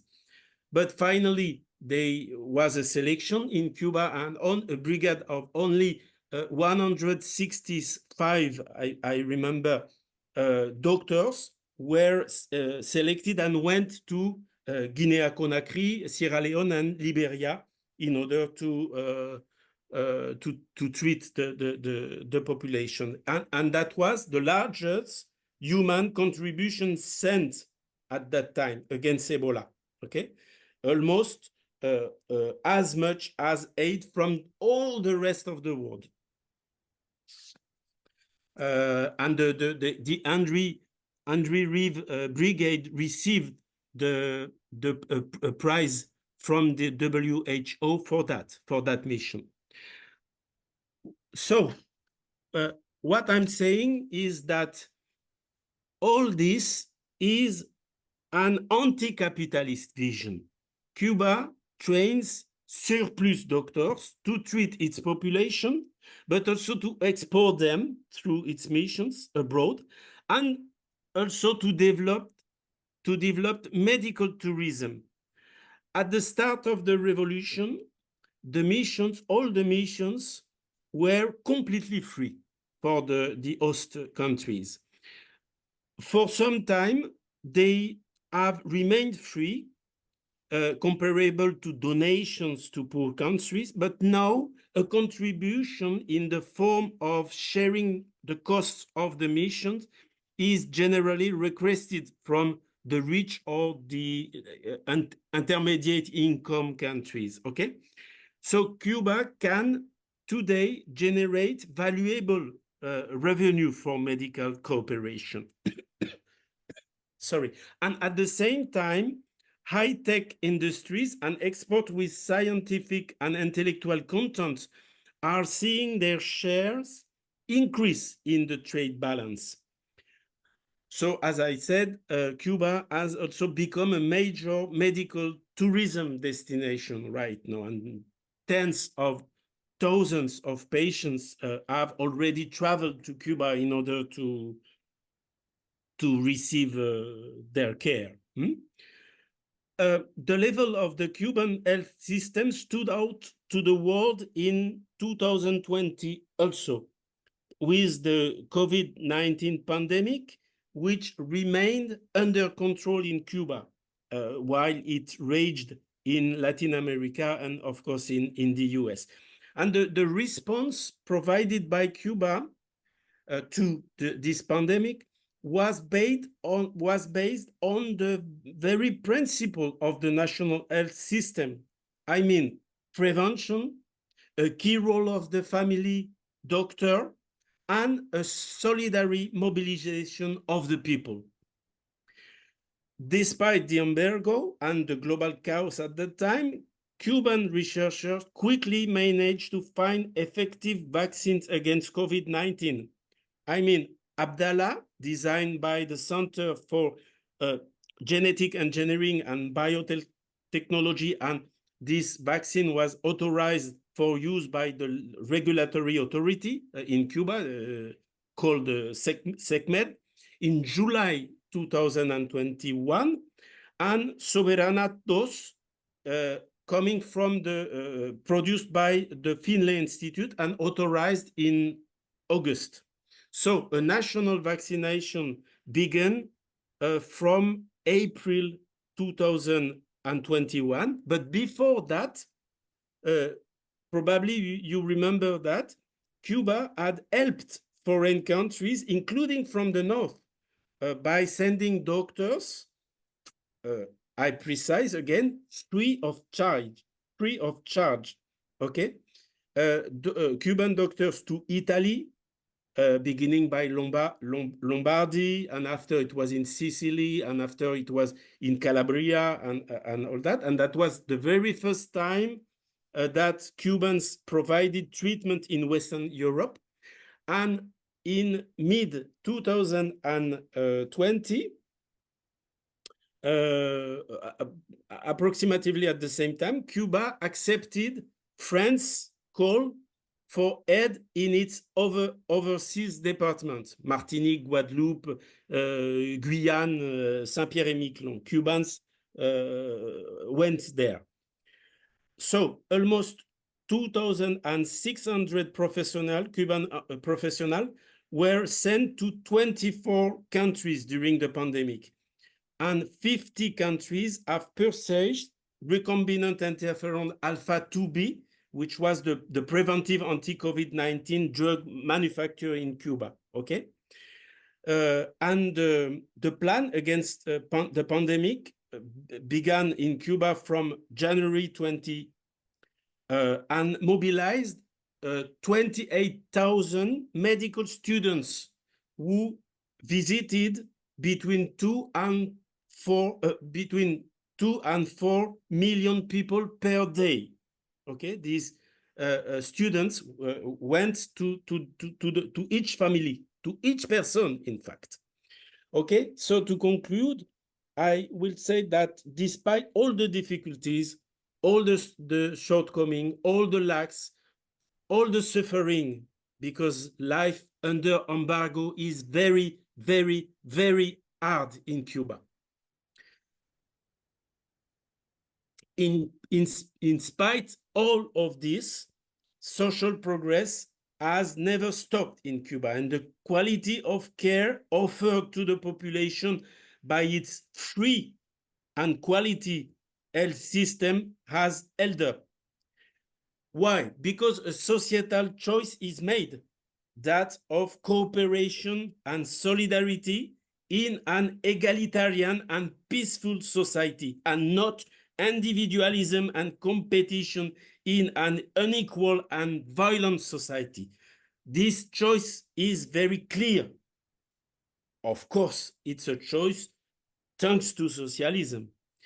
And this health system is integrated also into a vision of harmony between mankind and nature, because the protection of environment is real there, with reforestation, with organic farming, and so on.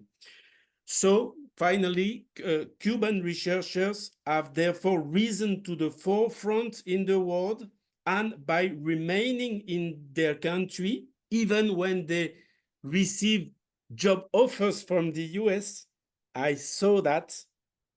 I know personally many doctors who received rich job offers from Chicago or from New York and so on.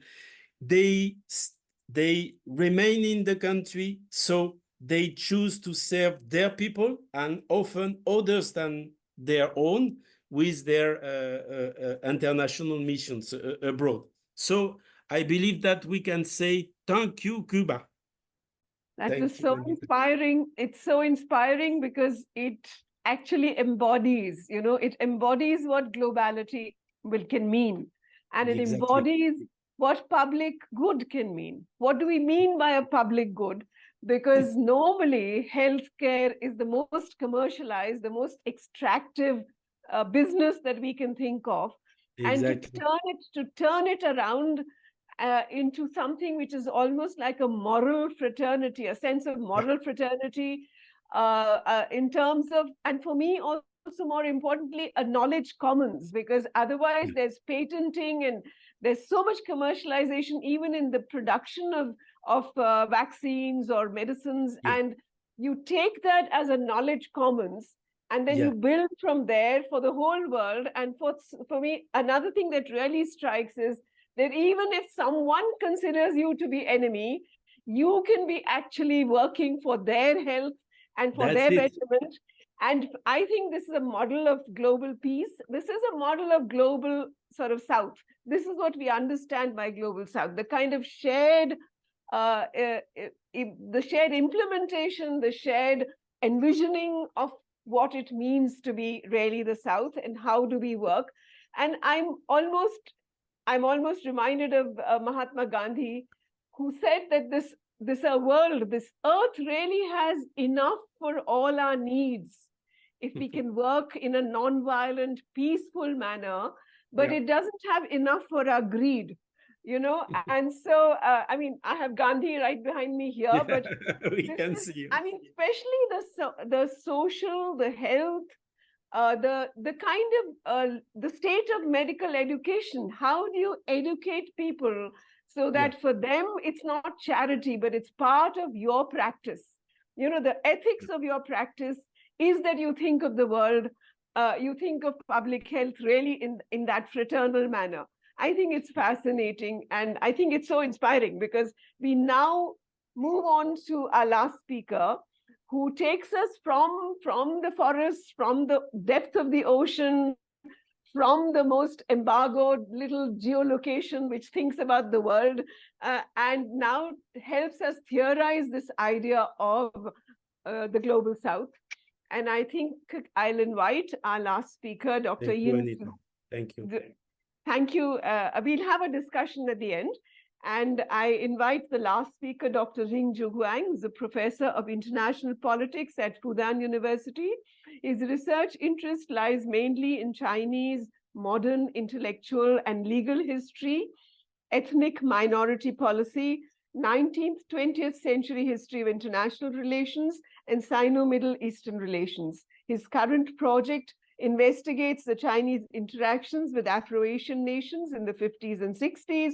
It is particularly, he's interested in the transnational dissemination and reception of mass cultural products in shaping the general public's encounter, experience, and imagination of third world internationalism. So we come to you. Welcome, Professor Yin.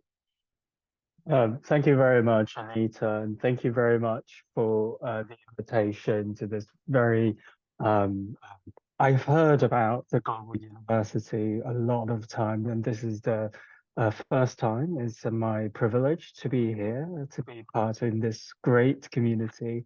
And I would, my presentation is prepared in English, but I will deliver my presentation in Chinese, if that's okay. And hopefully the PowerPoint slides is sufficient enough for us to understand sort of the content of what I'm saying. So what is Global South? This is the topic I want to discuss today. Now let me start with the story. In the 1980s, a person called Kipling, he go back to England from Mumbai. And in the way, he passed Hong Kong. And he stayed there for a while. And he had some discussions with the locals. He asked,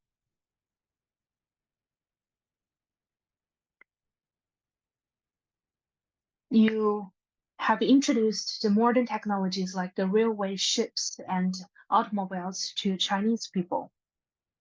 Don't you worry that this modern technology will bring some concerns and trouble for the Chinese people? But he didn't get the answers he wanted. 10 years later, another Chinese people made a similar travel. He traveled from mainland China across Pacific Ocean to the United States. And this trip happened in the beginning of the 20th century. And this Chinese person called Mr. Liang Qichao, he walked to the dock, seeing the beautiful Pacific Ocean, and he had so many emotions in him. He said that the world is changing rapidly.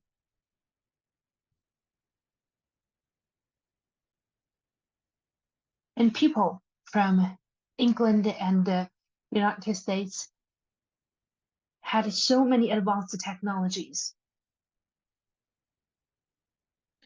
And these technologies bring different parts of the world closer. This kind of change, what does it mean to the Chinese people? It means that if Chinese people do not synchronize this kind of change,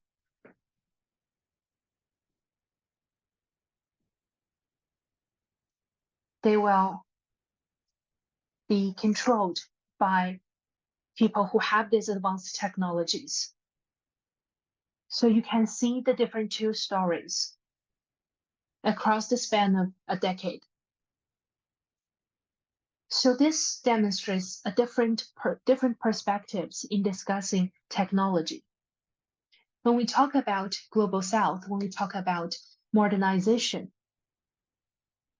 we tend to neglect the fact that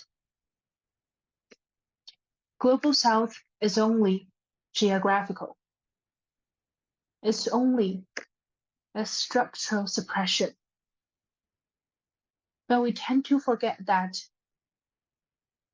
it's not only about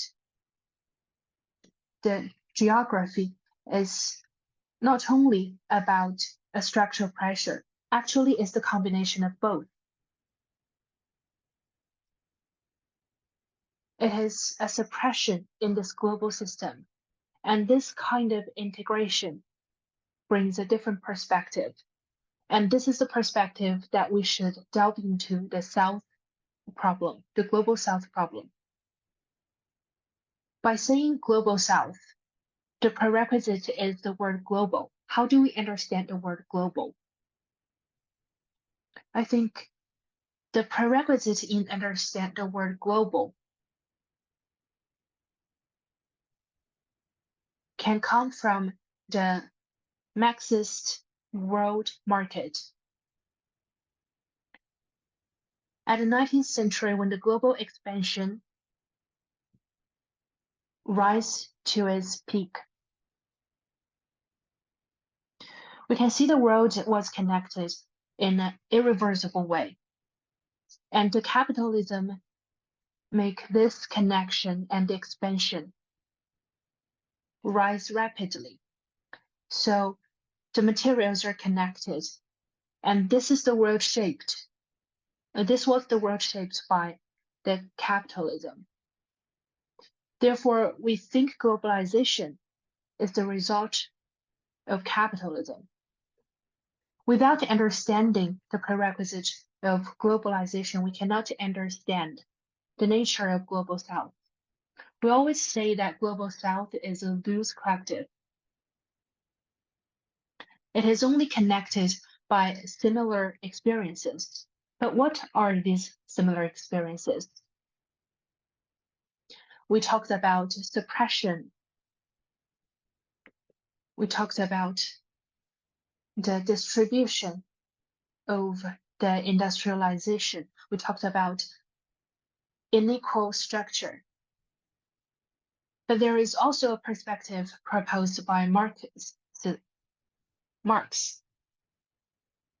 This is a material connection that is irreversible.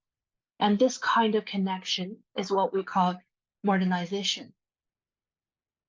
We tend to give a unified answer, a single answer for modernization. Like modernization only leads to suppression. But we need to further to think about this material change. Is it related to morality? In the 20th century, there is a concept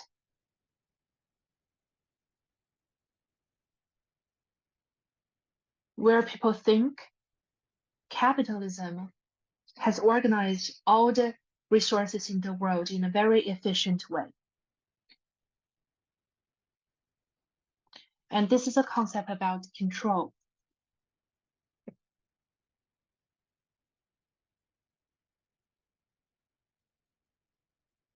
Called Taylorism.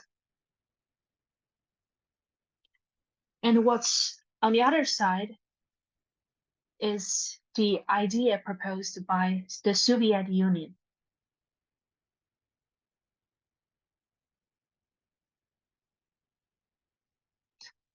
Any method that's connecting the world, that can connect the materials, can be at a sense of policy.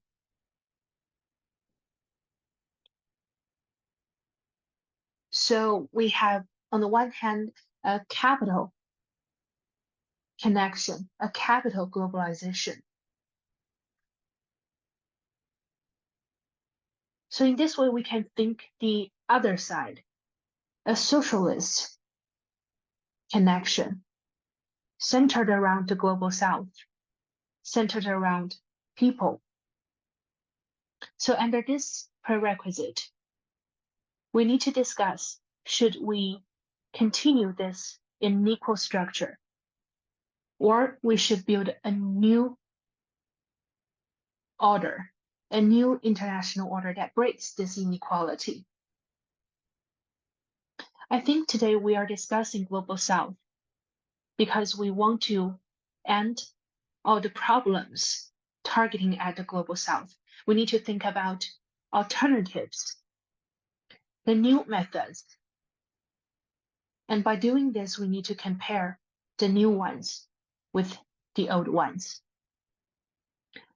I believe that China is part of the global south, and this can help me better understand global south and make contribution to global south. As the previous speaker talked about Cuba and its experience, we do not look at isolated individuals. It is not naturally come from suppression. And from Chinese experience, this kind of independency is not different from the kind of isolate and closed off independence assumed by the European world. We need to see it in an empowerment development. This kind of empowerment development is very different from the global north and the capital hegemony. It stressed the importance of mutual benefits and cooperation instead of competition. This kind of mutual help is not spontaneous without any organization. This kind of mutual help requires our discuss and efforts in organizing global south. And China plays an important role in these efforts. To understand China's role in global south, we need to reconsider the role of global south in the eyes of global north. In their eyes, global south is a loose coalition without any organization, with many different countries, different cultures, and different organizations. So we can see in today's discussion, the global north always assumed that for global south. And I believe that that is a poverty of philosophy for global north. It is very arrogant and it is hegemonious, which emphasizes that the international order is an up-down order from the top to the bottom. And in the mid-century,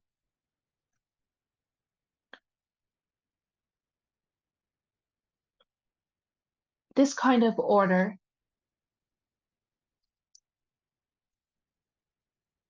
is a belief of Christians. And this is a traditional thought in Europe.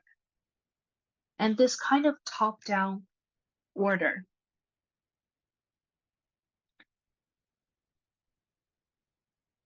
can be traced in the past, also in today.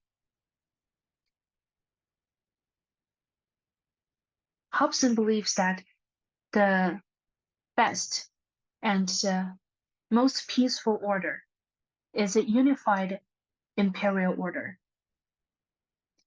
And in 1970s, Hindenburg, an international political economist, also claimed that for the world economy to be stabilized, there has to be a stabilizer. Stabilize the world from top to the bottom, acting as a controller. And this kind of order is called one stabilizer.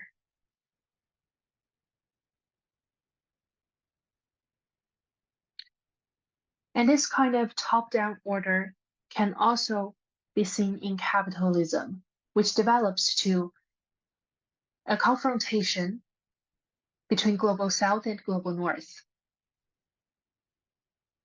According to Rostow, he claims that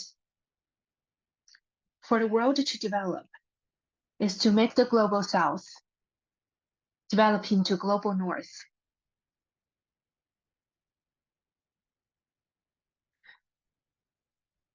The similarity not only happens in the materials, but also in the organization of the society, in the political structure, and in the culture. So in other words, in 1960s, to develop the modernization proposed by Rostow is very like liberal peace.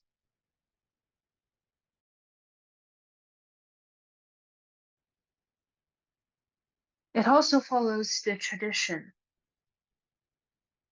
of the perspective in Christianity.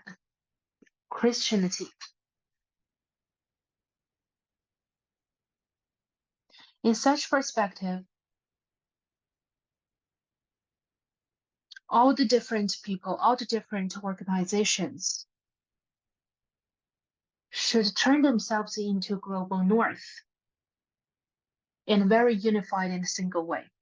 So that's the perspective of global north. But what is the perspective of global south? In the Bandung Conference, there is an opening address given by Sukarno. In his speech, he frankly admitted that the largest advantage for the global south is diversity.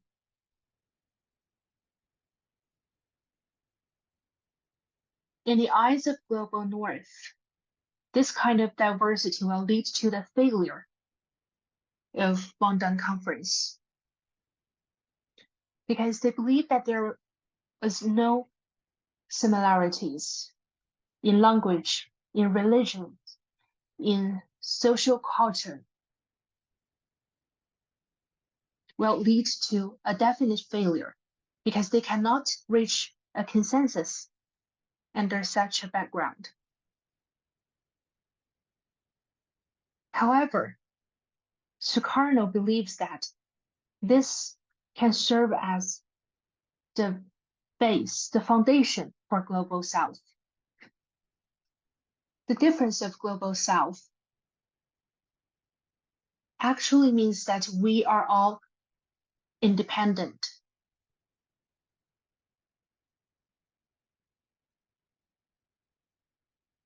Global North hope that we can turn into similar entities. And we are fighting against this monopoly vision. We respect our own culture and we respect diversity in culture and in politics. And this is a direct confrontation against such monopoly.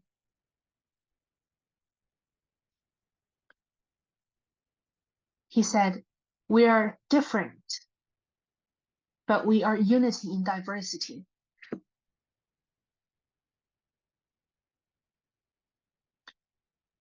We're different, we're diverse, but we are still all very beautiful, and we can come into unity. And this kind of opinion spreads in Asia and African world.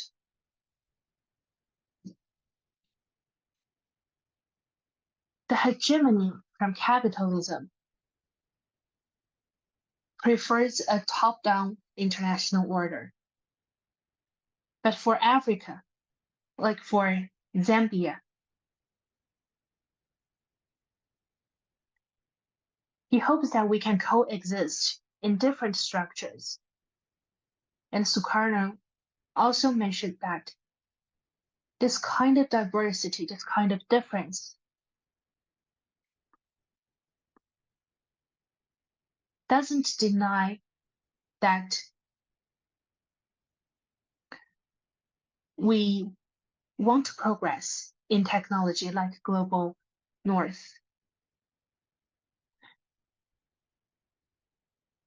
We can want both the progress in material and in culture. But we should also respect diversity. And these two progressions should come hand in hand.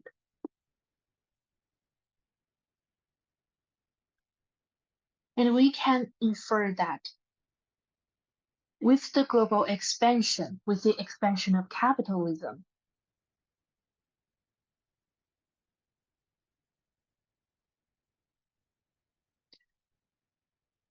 there are vast diversity between different entities.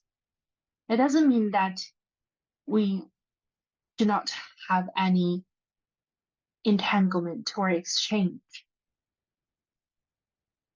We hope that before the capital globalization takes over, the Global South, the world of Asia, Africa, and Latin America, should have a more diverse way of engagement.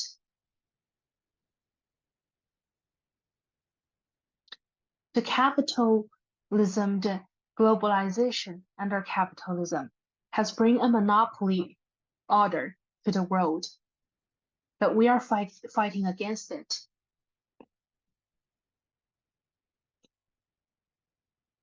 And in today's perspective, this monism world view is hindering our pursuit of diversity. So how should we get diversity?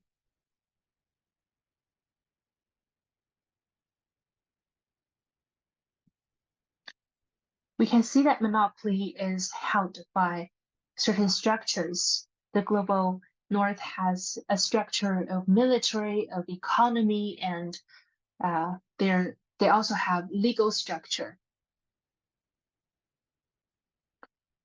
Under this structure, a capitalist order is kept sure.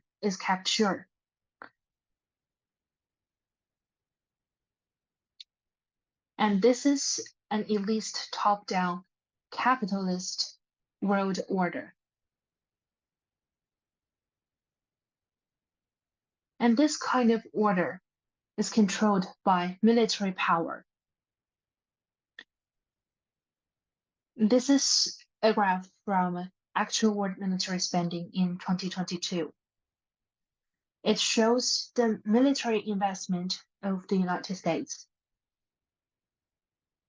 In the world,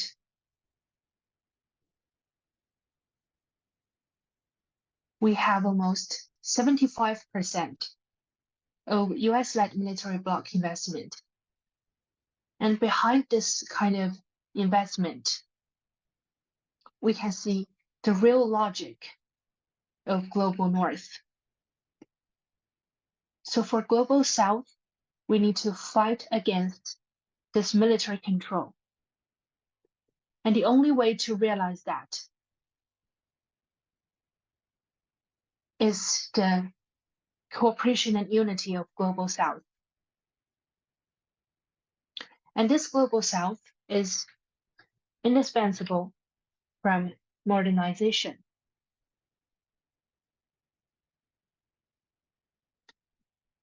Modernization is a progression of materials. It is also an evolution of society and culture, where everything becomes similar.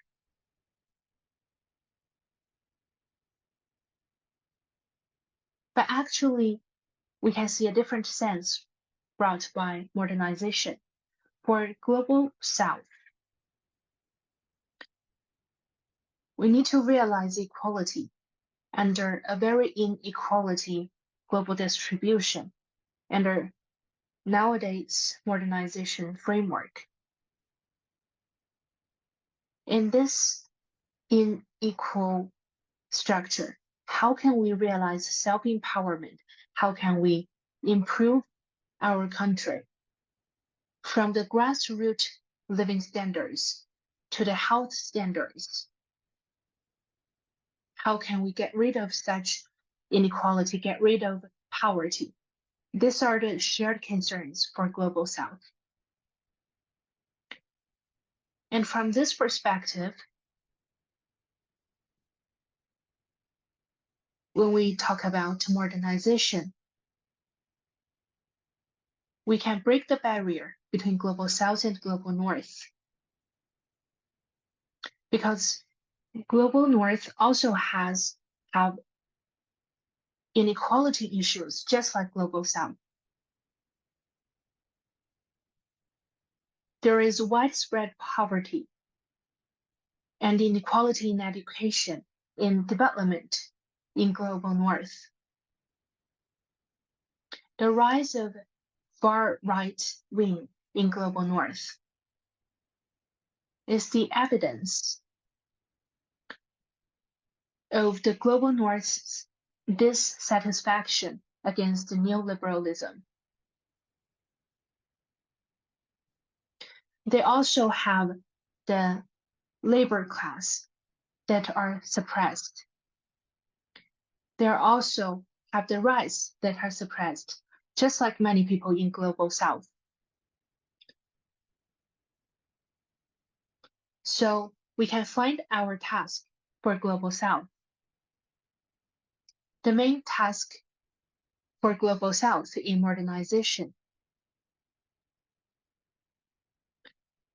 is to reach a higher level in industrialization, parallel to global North. We need to have the same right to develop. We need to have the same right of self-development.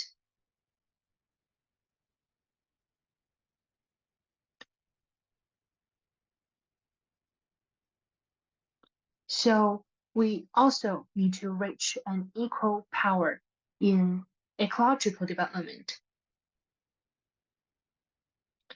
And this kind of concept was brought up in 1955, and it is clearly written out. In the resolution of this London conference, it brought up the liberalization of politics, and it expressed a hope for a new global order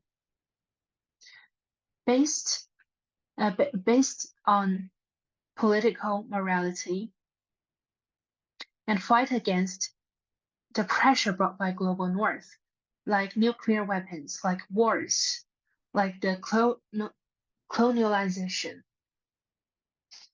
Many other problems, like Palestinian problems, all these problems were discussed in 1955 during the London conference. And today there are still serious problems, like we are seeing what is happening in Palestine right now. We must face these problems in the discussion for Global South. It has extended for so many decades. And during the conference, it also talked about equality issues between men and women. It talks about children labor and many other rights, the liberalization under the global context. There are not only identity politics and gender politics like the global North sees. It is about human power and human rights discussed in Global South. We need cooperation and mutual assistance. We need cooperation in trade to solve economic problems, to fight against pure competition, to help the vulnerable, underdeveloped countries in the Global South.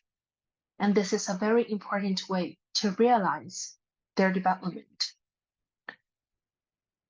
Economic cooperation and political cooperation requires our liberalization in the world view.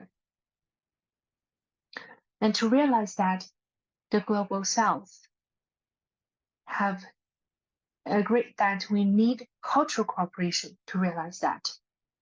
The cultural cooperation cannot only happen in the elite class. We need the cultural exchange in the grassroots between people.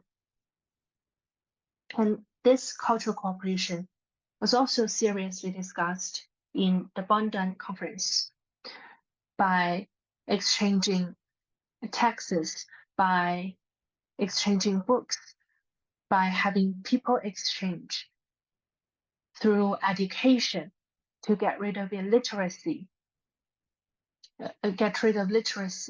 and by giving the basic education to Global South.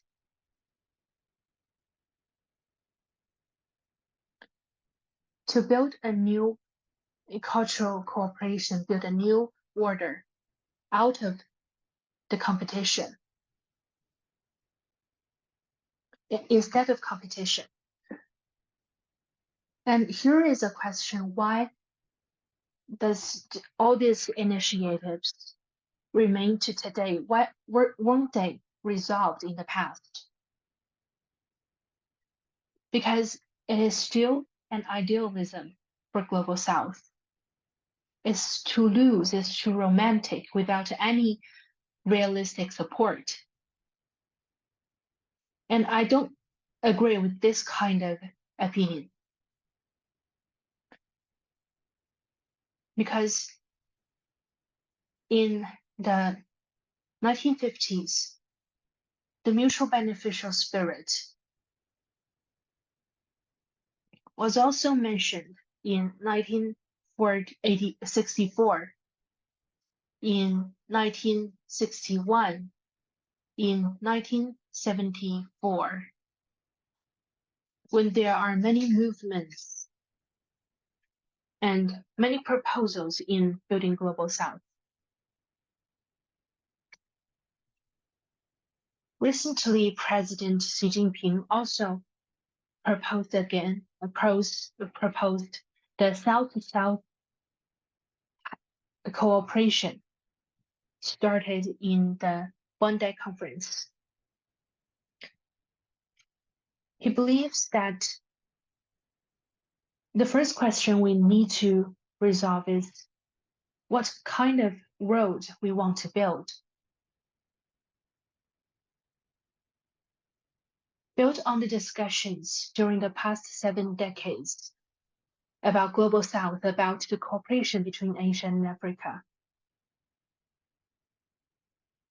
has continued till today.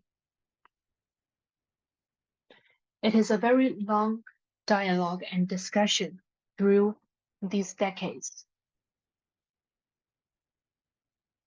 And this kind of pursuit, this kind of idea, were not actually realized in the past. But we believe that today we have shown progress in this process. The new order proposed in Guangdong is gradually showing itself in today's world.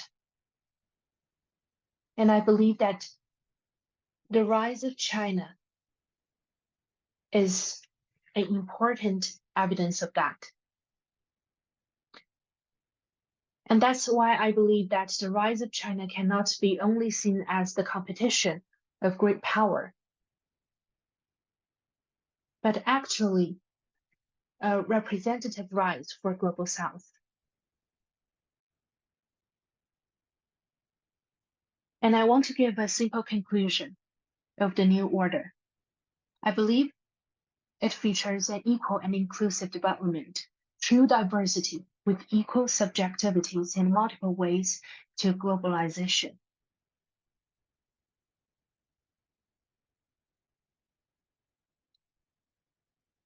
It is an intersubjective cooperation and mutual aid shared rather than possessive space. It should be realized by cooperation so that we can achieve common development for the world. In addition to the construction of subjectivity, we need to have a shared space. And we need to have a confederation of truly equal subjects. The new order should be built on independent countries. And our discussion about the history of Global South and today's Global South will be beneficial to the new order in the future. Thank you. That's all. So please raise hands for anything, comment, observation, question from the 3 speakers that we've had, the 3 very interesting presentations by Anna, Remy, and Yin. And even if speakers want to speak with each other or they want to discuss something or observe amongst each other, that will be nice. Question for Professor Herrera. You mentioned the important role of the family doctors in Cuba's COVID-19 response. Cuba is already known for having one of the best ratios of medical professionals to citizens. So could you perhaps elaborate a bit more how people interact with and have access to doctors at the grassroots level, and how that network was mobilized to combat crises like COVID-19? Thank you. And so this one is for Professor CECENA.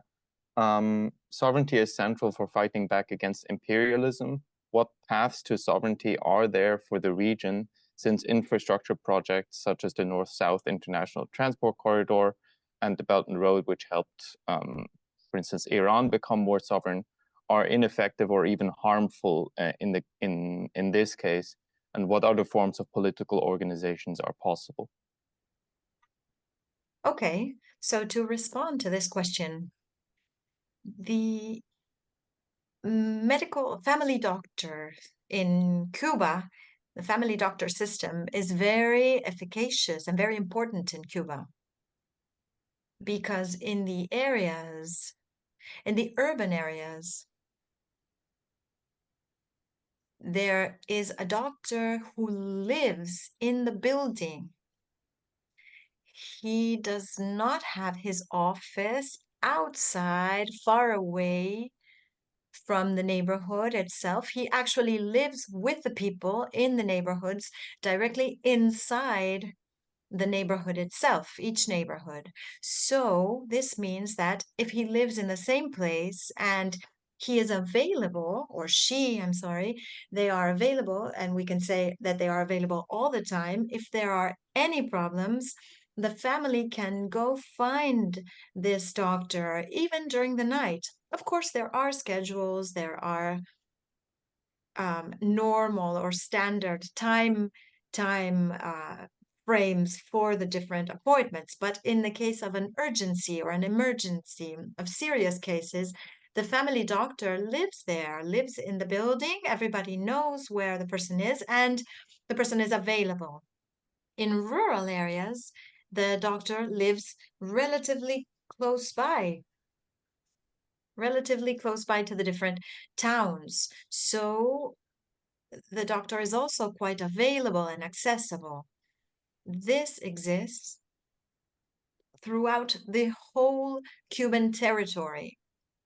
Of course,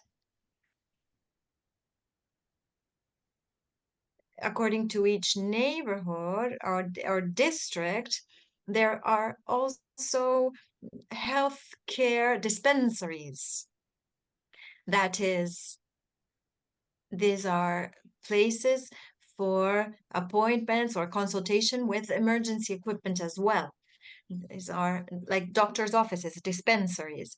And at the broader level, we have hospitals as well as larger institutions. Even in rural areas, there are smaller hospitals. So to understand how this system works, we have to look at what takes place in Venezuela also with the Barrio Adentro mission. They have not reproduced exactly the same system as in Cuba, which is absolutely impossible to replicate or to reproduce because there are too many efforts to make in order to replicate it as a system completely. But in Venezuela, we do have in each district a dispensary, and there is a network of hospitals for more serious more serious cases. But the physician in Cuba and also in Venezuela is very accessible to the population because the person lives in the neighborhoods themselves. And this is combined in Venezuela, for example, in the Barrio Adentro, inside the neighborhood mission, with a network of pharmacies or drugstores that are dependent on the state, that are state-run, that can distribute medications and drugs at a very low price. It's not, of course, free of charge, but the prices are very, very low. They are very accessible. And so when doctors leave on internationalist missions, they also try to reproduce, at least partially, this way of doing. They try to offer an accessibility and affordability and an immersion of the doctors themselves within the living areas of the population. In Soweto, for example, the Cuban doctors live within the neighborhood. when they go to the mountains. Of course, in the more accessibly difficult areas, there is a necessary mobility of medical equipment. They have to move things in the mountain and all that. That makes things a bit more difficult. And there is also cultural issues. For example, in Pakistan, when there was an earthquake in the year 2005, it was mainly women doctors who were mobilized to help families. Why? Because culturally, it wasn't possible to send male doctors to, for example, for helping women patients. So the Cubans sent many women doctors for this work. And these female doctors stayed in rural hospitals. There were like 2,600 doctors, mostly women in Pakistan, that were sent on this mission. And they were able to tend to the earthquake victims for 8 months in 32 hospitals, field hospitals that were constructed by the Cubans. And when the Cubans left, they left these field hospitals as donations to the country. All this was free of charge for the Pakistan state. So these internationalist missions are an attempt to partially reproduce this relationship between the family doctors and the population in Cuba. But of course, this is done in a very specific way. In Cuba, this is obvious, it's apparent. There are doctors all over the place. You cannot have a health problem. Even foreigners, for example, several times I was sick in Cuba during my stays there, and I entered the Cuban system. They didn't ask me where I was from, my nationality, nor my identity, nor have they asked me to pay for anything. They cured me, they treated me, they gave me medicine. Sometimes I have had to pay for medication because we had to look for them in a hospital for foreigners. But what has to do with my treatment and how I was treated, how I was cured by the doctors, of course, they didn't ask anything from me, only my name. Only my name. They didn't ask for my ID, they didn't ask for my documents, my passport, nothing. And I didn't have to pay for anything. So the priority is to cure the person, not to have them pay. That's the priority. Thank you. Anna, can so we much, request? Thanks a lot. Anna, can we request you? I am not sure that I fully understood the question that Simon posed, but I think that the question had to do with how do these mega projects or these large projects, what is their impact on a geopolitical level? I think that was the question. Bueno, a ver, Yes. un elemento Let's see. relacionado con el megaproyecto One que yo les element mencionaba related to the en el mega sureste de project that I México mentioned in the es que southeast of justamente Mexico lo que está is haciendo, that lo que está intentando hacer Estados what Unidos the es US is tener trying to do through it is to have canal que a network permita el of its paso own, a entre las dos channel cuencas, that pero que enables them pueda ser to move controlado por ellos. from one basin to the Porque other, but that is controlled by them, from the Atlantic en to the este Pacific, but momento, controlled by the digamos, US. China Because at this moment, China empezando en toda la parte, digamos, de la frontera, la costa del Pacífico is de going América. through the China Pacific está coast construyendo of muchos America. puertos ahí, China is está constructing habilitando many infraestructuras ports there como para poder tener and is constructing infrastructure so as to have commercial access there in the Pacific. And this is concerning the US quite a lot because the US is used to making use and owning all the riches of this continent. So there is a very important issue in relation to geopolitics. Problema, digamos, hay que complejizar la explicación porque resulta make this explanation a little bit more complex, because a project like this, such as many others that are being constructed, even in the north of Colombia, for example, that have to do with constructing channels,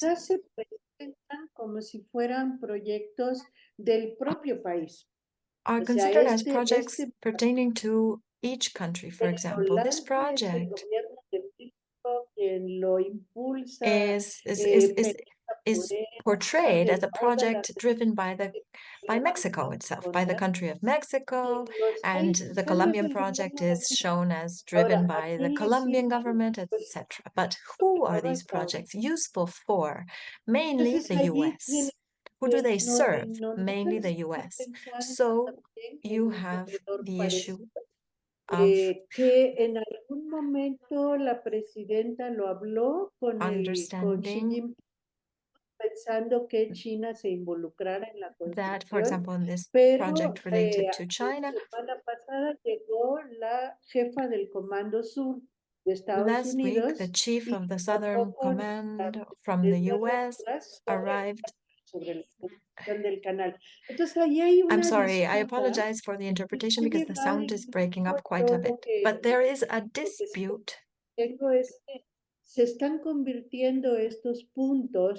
And these different points, these different geographic points, are being turned into high tension points because competition over resources is concentrated in them.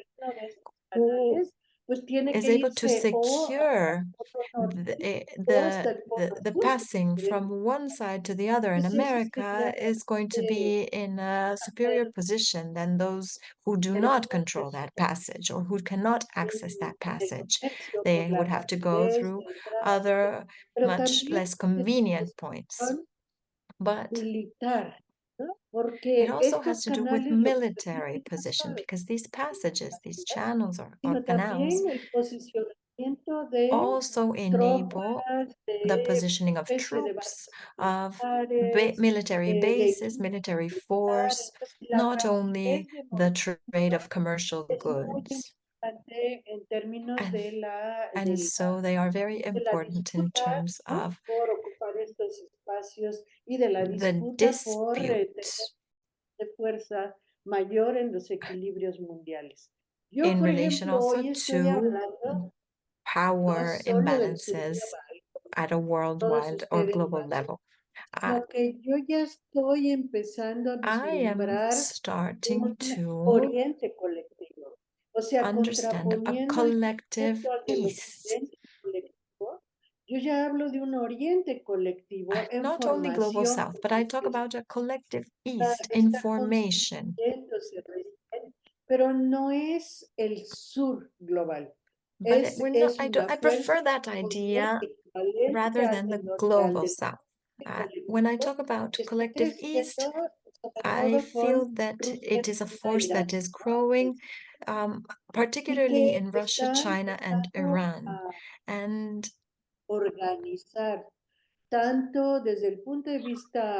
it is oriented to organize both military territorial positioning, and also economic positioning.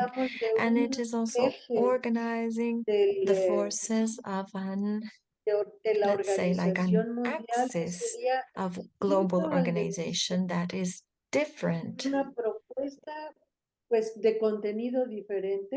It is a proposal with different content. And that is at the same level as the West. el del sureste mexicano sea tan importante. This Y makes, for yo example, the project in the southeast of Mexico so important. It contributes to show its tiene que ver importance. con la And reconstrucción de todos estos pasos del this also comercio has to do mundial. with the reconstruction of all Porque these new construye el passages for canal, global trade. que va del Mar Rojo al Mediterráneo por Because, for Israel, ¿no? example, Y cruzando going from the Red Sea to the y Mediterranean ese through canal Israel, es, that digamos, canal, the construction of that del passage, canal de Suez. De manera que entonces el occidente colectivo tendría más soltura para makes it easier incluso for no collective tener que estar West tan dependiente de las relaciones con Egipto, to ¿no? Por el control del depend canal less o on con the los países relationships que with están Egypt, alrededor de for esto, example. sino que tendría una alternativa It would más enable them manejable to have a more manageable alternative en ese espacio. in Entonces that sí, claro que space. ahí nosotros tenemos dos tipos de So confrontaciones. Con we esto have ya voy a two terminar. types of confrontations, and I will Dos finish tipos de with this. confrontaciones. Two Una types of es entre confrontations. lo que One yo decía is modos de vida, o sea, lo que between ways implica of living, este gran desarrollo de grandes what this dimensiones big development en of estos such large territorios, dimensions lo entails que in están these haciendo es, territories. pues, What yo this is siempre digo que es causing, el eslabón de la colonización I capitalista always del say that mundo. it is Y a a veces link of the capitalist colonization of the world, because todavía reminiscencias we are, de otras formas, these are ¿no? Todavía reminiscences of other experiencias que forms, reproducen of largas older forms of tradiciones de colonization that relacionamiento reproduce con these el medio long ambiente, traditions, del long-standing cuidado de la traditions. salud, etcétera, están realmente en peligro de desaparecer. O sea, And other igual ways que of hay living, other ways of life are endangered. They are on the verge or in danger of disappearing. de alternativas en los modos de vida, ¿no? This is Eso sería una. affecting Y bueno, y these rompiendo la other geografía por livelihoods. todos That lados, would be one. eso lo And que on the trae other es hand, there is also an catástrofes interruption of climáticas, geographies, catástrofes an interruption of geographies, atmosféricas, and this brings on realmente catastrophes, climate-related que pueden afectar. catastrophes, because of the Pues esa es ecological una cosa que impact. está en riesgo. La otra es, So por this is ejemplo, something la at risk. And estructura del orden mundial tal y como lo we also concebimos hoy en have día. the O sea, world el problema order de la structure as we soberanía, por understand it ejemplo, today, the la issue of soberanía sovereignty, nacional, la national soberanía o el derecho sovereignty, internacional, pues todas están en cuestión con este international tipo law, all of de this is y being por supuesto questioned with ya these lo types están of haciendo, activities and están projects. modificando And they el are panorama de las relaciones tanto the panorama internacionales como of de the los pueblos international con relations as well as the peoples with the rest of the world. Thank you, Anna. I think we need to be winding up, but if there's a very quick question and a brief answer, Simon. There are debates going on about the role of the UN, especially since the UN has largely failed in its primary purpose of preventing wars of aggression, the genocide in Gaza being just the latest and most horrific example. What do you see as an emergent alternative international forum? And is that going to be more state-led? For instance, Samir Amin stressed the need for a new People's International. And what can be helped to help that along? Thank you very much for that question. First of all, I don't think the UN has failed because it really depends on how do we understand UN. For the first time, UN was created in 1948 for the purpose of giving a voice to the global South countries, to the formerly oppressed and the small and weak countries. And for that purpose, the UN has delivered its mandate. And we know that we're longing for some sort of decisive action coming from a sort of peacekeeping force that would interfere with the ongoing atrocity in Palestine. But this is not the mandate of the United Nations. However, having said that, the United Nations had fulfilled its role in terms of on its General Assembly.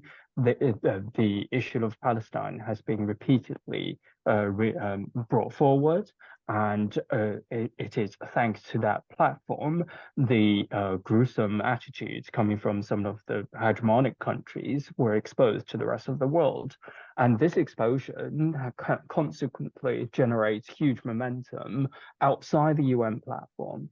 So, and we now witnessed the BRICS countries and also many of the Middle Eastern countries have taken initiative to interfere, to intervene, to do whatever they can to support the to support the Palestinian people and do what they think as just. And I think the bottom line is this creates a huge new momentum that all gearing towards a hegemonic domination. So henceforth, in this sense, I do think the UN has fulfilled its purpose.